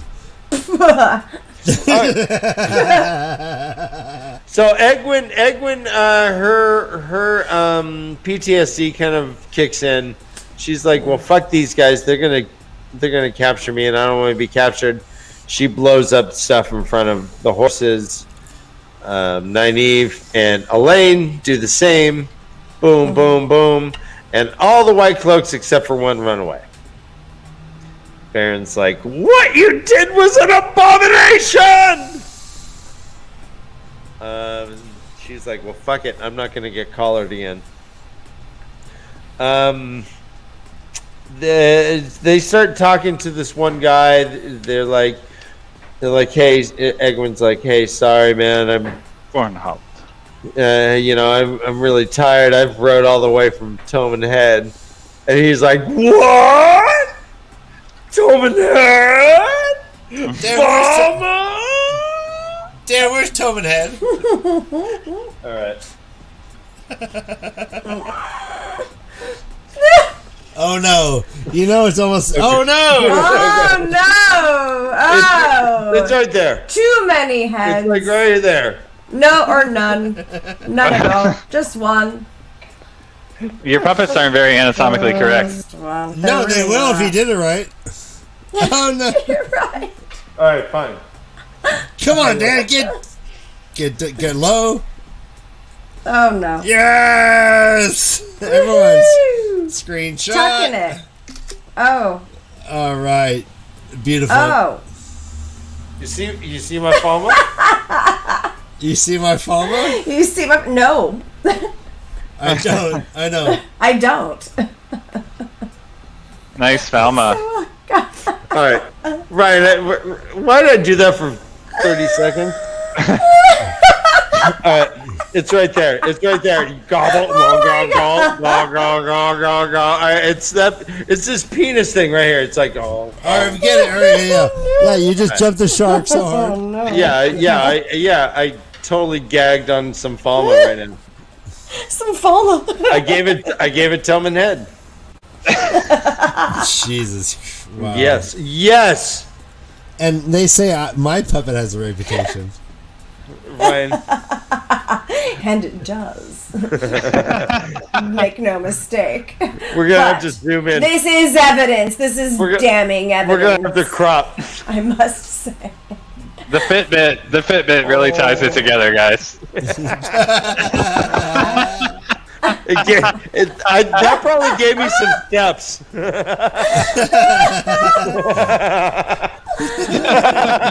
Right? Oh shit! When did you get a Fitbit? Bailey didn't use hers. She gave it to me. All right, so amazing. So he's like, "What, Thelma? Tillman Head? What the fuck?" And says, "I'm Dane Bornholden." You killed my father. Prepared to, yeah. He says, "My name is Dane Bornhold. Remember it, dark friends. I will make you fear my name. Remember my name." But he said it more aggressively than that. I didn't do it justice. I mean, this is another one of these chapters where I just feel so depressed for these four characters. Their internal dialogue, their like self-deprecating view of themselves. I don't know, it's just. So we're talking specifically about Egwin now. So not just Egwin, but okay. I mean, just the representation, the gender representation here bothers me a bit in general. Like the shoehorning of the feminine into this role, and like the disavowal of get used to it, bro. Yeah, it sucks. Frankly, it's kind of hard to read, and it makes me. Well, try and remember how young she is. If that helps. Oh, that doesn't help. She's 7. She's like 17. At this point, she's like 17. Right, she's the youngest character we know at this point. She jumped in. Our boys are 20, and she was 16. But it's not just about the sexuality. It's like about them owning their power, and every time that they start talking about what they can do, they trail off because they're afraid of being put in their place by the Aes Sedai, by the Tower. Just the whole. What are they afraid of? And that. Right, like yeah, the representation of it. What are they afraid of? Well, the towers.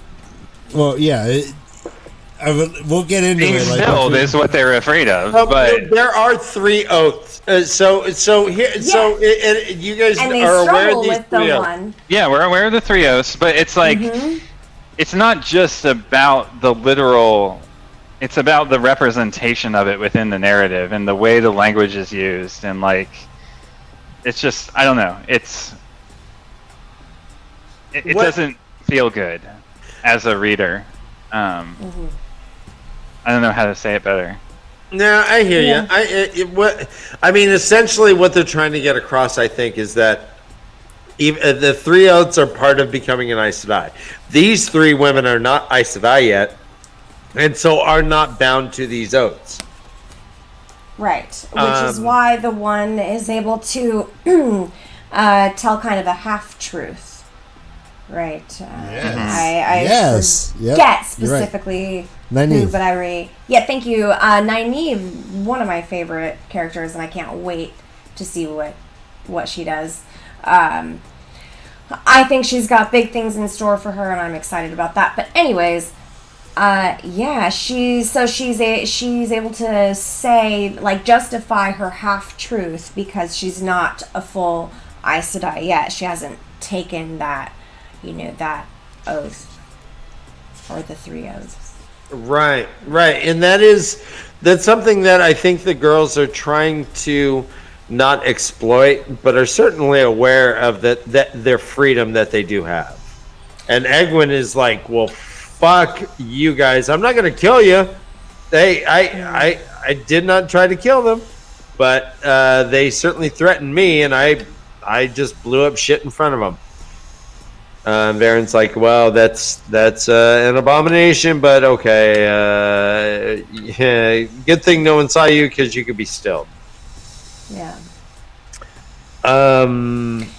Yeah, one of my favorite quotes, actually, from this chapter is about the stilling. Few Aes Sedai had ever incurred that penalty, yet there were deeds for which the tower demanded stilling. I think the entire thing, it's just back to Josh's point, it's very kind of telling of the way that their voices are still very suppressed in a feminist way. Yeah, it's like on that same page. They refer to it several times. Egwene shivered, if she often caught nothing, it was when she tried to touch Saidar. She still wanted to touch it, she just can't. It's interesting. Continue, Josh. Sorry, I think. No, I didn't mean to cut you off. I was just to say. I can relate. There's 2 quotes here. If there is trouble, we can defend ourselves better than he could with 100 soldiers to help him. Well, he doesn't know that, Nynaeve says flatly, and I'm not about to tell him or anyone else, right? Just like not owning up to their power, not being willing to like take the role of protector for one reason or another, and then following. Sorry, go ahead. Sorry, yeah, and always having to have that kind of like piece in your back pocket, that that leverage in your back pocket, knowing that you might have to use it at any time. And we kind of always, like as just kind of, I don't want to go too deep into this, but just women in the world, it's something that you have to be aware of, and you have to always kind of know that you might need something. And it's not about leverage as much as it is just about truth and bringing forward what we already know to be true and what already is existing, but we're not necessarily able to always say it freely. Right. And we have to be very careful about. Yeah, it feels like women. It's like a parallel with women in the workplace. Even it's just like you might be more adequate, more powerful, but like you can't do that for fear of the retribution of Yeah. And the other set here is, you do, Elaine said. Red gold curls swung as she shook her head. Varen wouldn't like it if she trailed off. Whatever Varen does or doesn't like, we may have to, right? And then Nynaeve kind of responds to that as well, like this. Like, they can't even own it amongst themselves in private. I don't know. It's just that the fear feels so strong. Yeah. And it just feels too real. Like, I'd wish that the fantasy would take it further. Like, I feel like this is an unnecessary realism within the text that reveals more about the author's view of the world than I'd care to see, is how I read it. Oh. Interesting. And that's what bothers me about it. Yeah, sure. I that would bother me too. I didn't read it that way, but that would really bother me too if I thought it was more so the author's perspective. It's like an implicit the character's sexism. Eyes. Yeah. It's an implicit sexism and like representation of the feminine in this way that I just find kind of distasteful, but also kind of expected from the kind of person who the author is. Yeah, that makes sense. I hadn't actually thought about it that way. I really like that perspective. Josh, did you have any thoughts about Nynaeve trying to heal Matt at all? So it says that Nynaeve said I tried healing him last night, or yeah. But she had already been doing it, yeah, and that she needs her herbs, but what we're seeing are these restraints around these people. They're like Sharon said. I said never try to do that, and Nynaeve's like, fuck off. I've been healing since before you were born. Well, not. I mean, before you were had boobies. Right. We can say that, right? So she is asserting herself against the constrictions that are placed upon her by just being a novice or whatever, to a certain degree. Yeah, but that's it is, but she still won't own it. I mean, she's still hiding it from. It's not like she's standing up to them. She does. I mean, first off, Nynaeve is the one who would stand up to him because she has such a strong personality. Boisterous view of herself. Very assertive, and I think she's always been kind of the caretaker of the group. In my eyes, it seems like that. Right, that's kind of like been her role. And you're left to wonder if she's being overconfident, or yeah, absolutely. You know, and that also goes along with this sort of like misrepresentation that I feel is part of the narrative. Like, oh, here's the one person who we assume might be overconfident, and they're the one who actually does stand up for themselves and express their will. I don't know. It bothers me. Yeah, absolutely. Especially, again, going back to if it's the author's perspective through the eyes of these characters, that's even more disturbing. Exactly. To me than it just being possibly a parallel type universe to ours, or something way in the future, or even in the past. Who knows? Just a different timeline, perhaps. But yeah, right. I mean, so far the real love cookie. Here we go. Yeah, Ryan, you had something to say, right? We haven't seen gender roles or the traditional representations of gender within our society really be questioned within the narrative at all, other than men who may be something like new, right? Which we talked about last week, right. But it is very much grounded in the traditional representations of gender that we find in our society. And I would hope for something beyond that in a fantasy novel, I guess is where I'm coming from. Well, so far it is not. It is entirely grounded in gender differences, but it seems that the Age of Legends was what was the ideal, the nirvana of men and women working together and their flows doing harmonious things, in theory. Now what we have is a village council and a women's circle. We have Saidar and Saidine, and you punish Saidine. Ununited. Yeah. Completely ununited, yes. The Andor is the Queen of Andor. They only have queens. And same with Tarvalon. Is the White Tower is only women. What if they had a little section for men? What do you think? What if they had a little classroom? A little classroom just for the men that don't lose their shit when they're trying a couple to of the men, power, because they're just not quite strong enough to handle that strength. Well, an entire Aja is dedicated to destroying, though, the male half of this power source. So yeah, to your Or at least keeping it in check. No, eliminating it. The Red Aja is there to find men who can channel and still them. Sure, which is it's not destroying Sidar though. It's just keeping those who can wield it in check.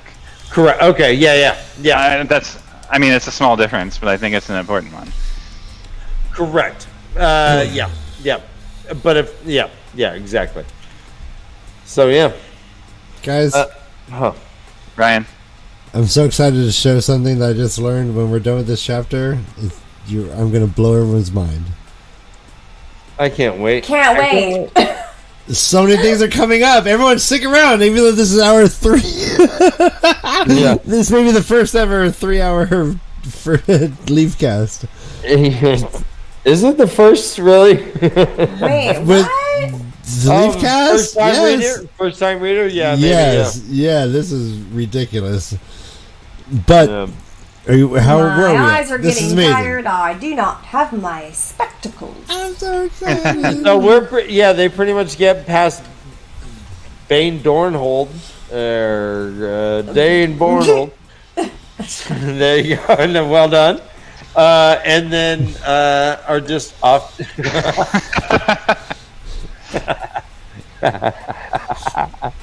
This is funny. Brother Dan getting some Toman head. All right, no. Getting some Toman head. We're done. This Josh. is way cooler than anything you're going to tell me right now, Dan. Check this out. One last thing before we go. What? All right, one last thing. Why does the real danger begin when they arrive in Tarvalon? Ooh. So what are your thoughts? Why does the real... Yeah, I don't... I'm assuming it's because they're going to have to answer for what they've done. And they're bringing... Now you must truly be on your guard, Varen told them. Now the real danger begins.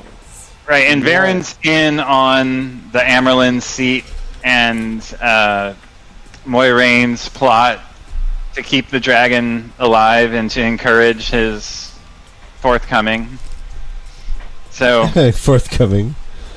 And these are two women who grew up with Rand, who they left before Rand declared himself as the Dragon Reborn. Right, and they also have been now trained by the Sechan to Sechan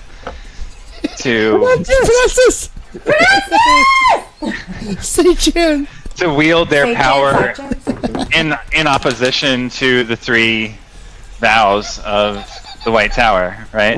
Right. Well, at least Egwene has. Well, Nynaeve and Elaine necessarily haven't. They just kind of followed along. Right, but Nynaeve has this weird knack of being able to learn on the fly, and she doesn't forget shit. So she sees something, she's like, "Oh, okay, Damn. I'm gonna do that next time." Well, wasn't the Nynaeve's princess badass. also kept by the Sechan? How do you say it? No. I won't say it. We don't. No, never. It's your canon. Sechan is I great. agree with you, Wait, Josh. I think what's the princess's name, by the way? What is her name? No, I'll tell you. I know it. That's It begins with an E. Elaine. Guys, Yeah. this is guys. Let's get to the. Ryan, What do you want? Ryan, what did you just What's find so out? exciting? You don't even know what I just found out. So Hesky excited. pointed out that shit is dropping on Twitter, and if we want to be relevant, we're gonna show everyone right now. All right, do a segment, Ryan. Breaking on Twitter segment. Pew, pew, pew, pew, pew. Nice. What? Yeah. Okay. Let's do it. It's our Twitter music, apparently. I'm down. All right, everyone. These are the first images that we've had of our Evansfield 5 in full costume. They're standing on a wall. There's more than 5 of them. Turn it. All right. Josh with the turn it? facts. We don't have it yet, guys. Just bear with me. This was on Twitter. Here we have Nynaeve, Matt, Lan, Noir Rain. Her. Egwin, Oh. Perrin, and Rand. This is Look at amazing. Rand, look at Rand's cool cloak. Wow, can we turn this? Well, hold on. There's more. Hold on. Watch. So it goes. Boop. Let's go on. Oh, look at this. Ooh. Oh. That looks like What's a this? drawing What's already. this? Wait, Look can at you these talk shoes. Rand Is and that Egwin. Matt?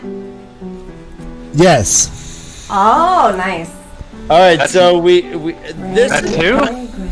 Rand and Egwin. Egwin. That's what I thought. Rand and Egwin. I thought Yeah. she just said Matt. I thought Egwin was blonde. I said Matt. I was wrong though. No, Egwin is dark.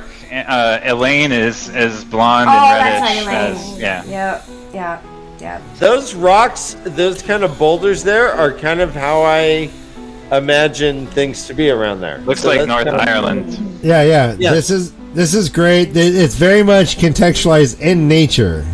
They're very much, and I love their That's shoes. awesome. They Ryan, look like. is that a cigarette ad right next to her? Yeah. Okay. It looks like a Virginia Slims ad. Product, nicotine, chemical. Yes. With They look like they're in a Virginia Slims commercial. All right. Everyone, stay calm. All right. Here we go. That coat is badass. Look at this shit. This is amazing. I This is love a- the wardrobe. This is the Love Stout the Two Rivers wardrobe. coat. That's not how I imagine them looking, but Very different. It's more like a modern thing, and I hope that I don't know. Is this on set? Is this like? Yes, this is the first kind of. This is the first I don't know how I feel full. about I thought maybe this was like a kind of disappointing. a somewhat No, this is really no, disappointing. Yeah. Well, I think it's a little bit disappointing. I agree with Josh. I think Guys, it's they're country disappointing if this is bumpkins. Actually, They're not- It's with The fuck! What? Look at how This is very creased this leg is. Look how stylish. creased I this would, What, his leg pants is. don't fit? Why does that make him a country bumpkin? I would have loved. Look at this Very creasing. stylish This is like a bumpkin tapestry right here. wear. Exactly. It shouldn't look like a tapestry. I would have liked Rand to be taller than Perrin. Yeah. You're I right. would He have really loved fucking it. should be. That's a good He point. doesn't look like an Isleman. A what? Rand, he doesn't. He's not. Man. Alright, so- Isleman. I know. I'm just I- playing. So yeah, this is the best we have Go back to that. so far. But Huh. wow. Everyone, turn your head sideways. So that's yeah. Who's the one in the green? She looks appropriately pissed off. Yeah. Can you zoom in? Matt looks more on her? appropriately dumbfounded. Can you zoom in more on Nynaeve? True. No, this is the most I can. Okay. Lan looks appropriately stone faced. You're right. This look at all this. They do stone shadowing on his cheekbones right there. We can't really see more. I'm really disappointed. I really want to see. And guys, I'm convinced it's like film noir. It's Moiraine. Moiraine. It's like film noir. It's film noir. Right now. Dude. No, you don't know what film noir is if you think that. Yep. Oh, is it film noir? Alright, then Egwin is super tiny. And yeah, this is weird. Perrin should be shorter than Rand. You're right. And parents should be buffer. He should be like. And I should like this. Well, okay, wait. And Rand Daryl is a couple steps behind, I think, parents, so perhaps they're at least the same. Oh well, that could be the case. Let's All right. hope. This is crazy. Unfreaking believable. This is so much fun. They're just dribs really and drabs. is so much Information comes in dribs and drabs. This music is very interesting too. All right. Yeah, we're wrapping this shit up.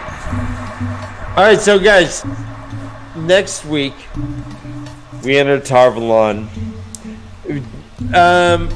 Josh, you have your book right there, and Kate, do you as well? Open it up and let me know if you have the map.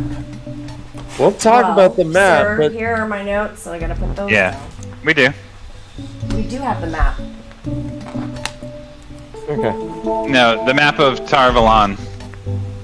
Oh. Right? Yep. It's Hey, blur that out. Blur that out. Everyone, pixelate that. Very, Blur that out. What is happening? Oh my God! Cover that up for the love of the light. This is, for the love of the light, which also made me think, Josh. Can we change the topic here? I was thinking about how much religion is actually involved in. To go back to a very earlier thing, which we can pick up next week. I think we should talk about it more. It's really fascinating how much religion is referenced in this. You're so right. There's so much religion. It's a melting pot, and I love the way that every time that they try to reference any sort of curse word of any kind, they're like, oh, for the love of the light, or oh, flaming the this. light this, or flaming that, like that. Funny. Oh, that's a great point. That's Holy folks. And also, Josh, saying, God, light, help me. right? Or oh God, help me. It's like, oh, light, help me. yep. Right. And it's Oh, always Jesus Christ is like specifically very much just those. Yeah. And also, Case last night was mentioning Freemason symbolism she was seeing. Have you ever picked up on that, Josh? With the blood and the building and shit. Anyways. This guy here was hey, let's wrap it up. But before we go, Josh, did you happen to notice any Freemasons? Let's get into that. A whole nother I want to hear more about that. Not Right? Freemason rites, like No, the comparison more between the symbolism. I just, a couple of the references they described reminded me of some of the things that my grandfather used to tell me about, and some of the things that I used to see that he would share with me about being a Freemason, as he was one himself. So it was just, kind of interesting to hear some of these things, and made me think about it makes. fun stuff. I don't notice like Cremaster Cycle style Freemasonry. I don't know if you ever watched the Cremaster Cycle. Nope. No. Is that on Netflix? Bjork's ex-husband's Freemason-inspired cinema art. It's fantastic. You should go check it out. But I want to hear more about the Freemason symbolism. That sounds cool. No, God, please.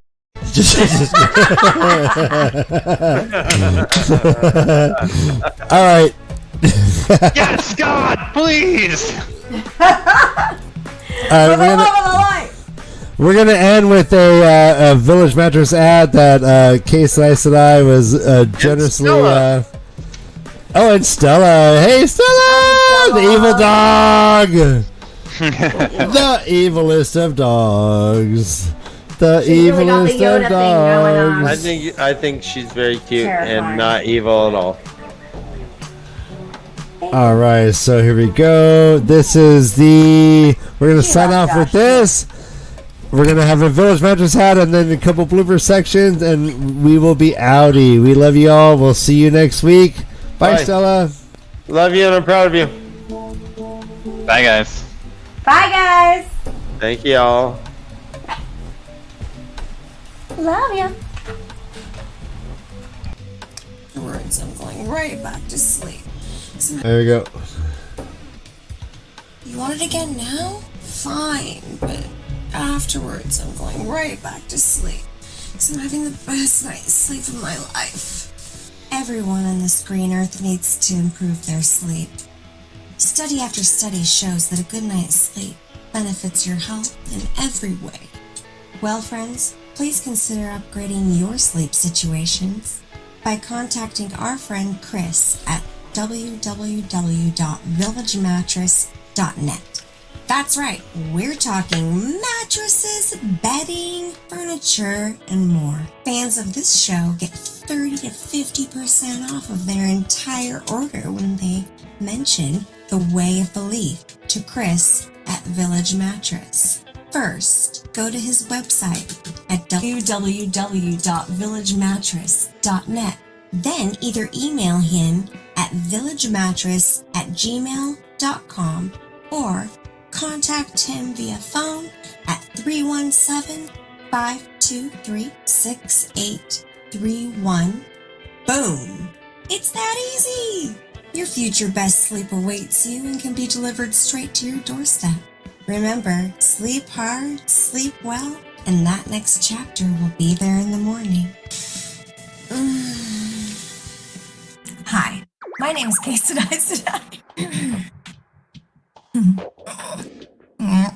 This discussion is both wildly and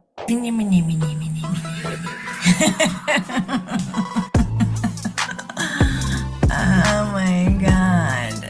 Whatever. Anyways, I will personally return to let fans know. I just smacked the mic with my hand. My hand. Boom! Yeah. Did that hurt? Does that hurt? Does that hurt more? Does that hurt more? 2 fingers hurts more? 3 fingers hurts more? 4? Fist? No? Okay.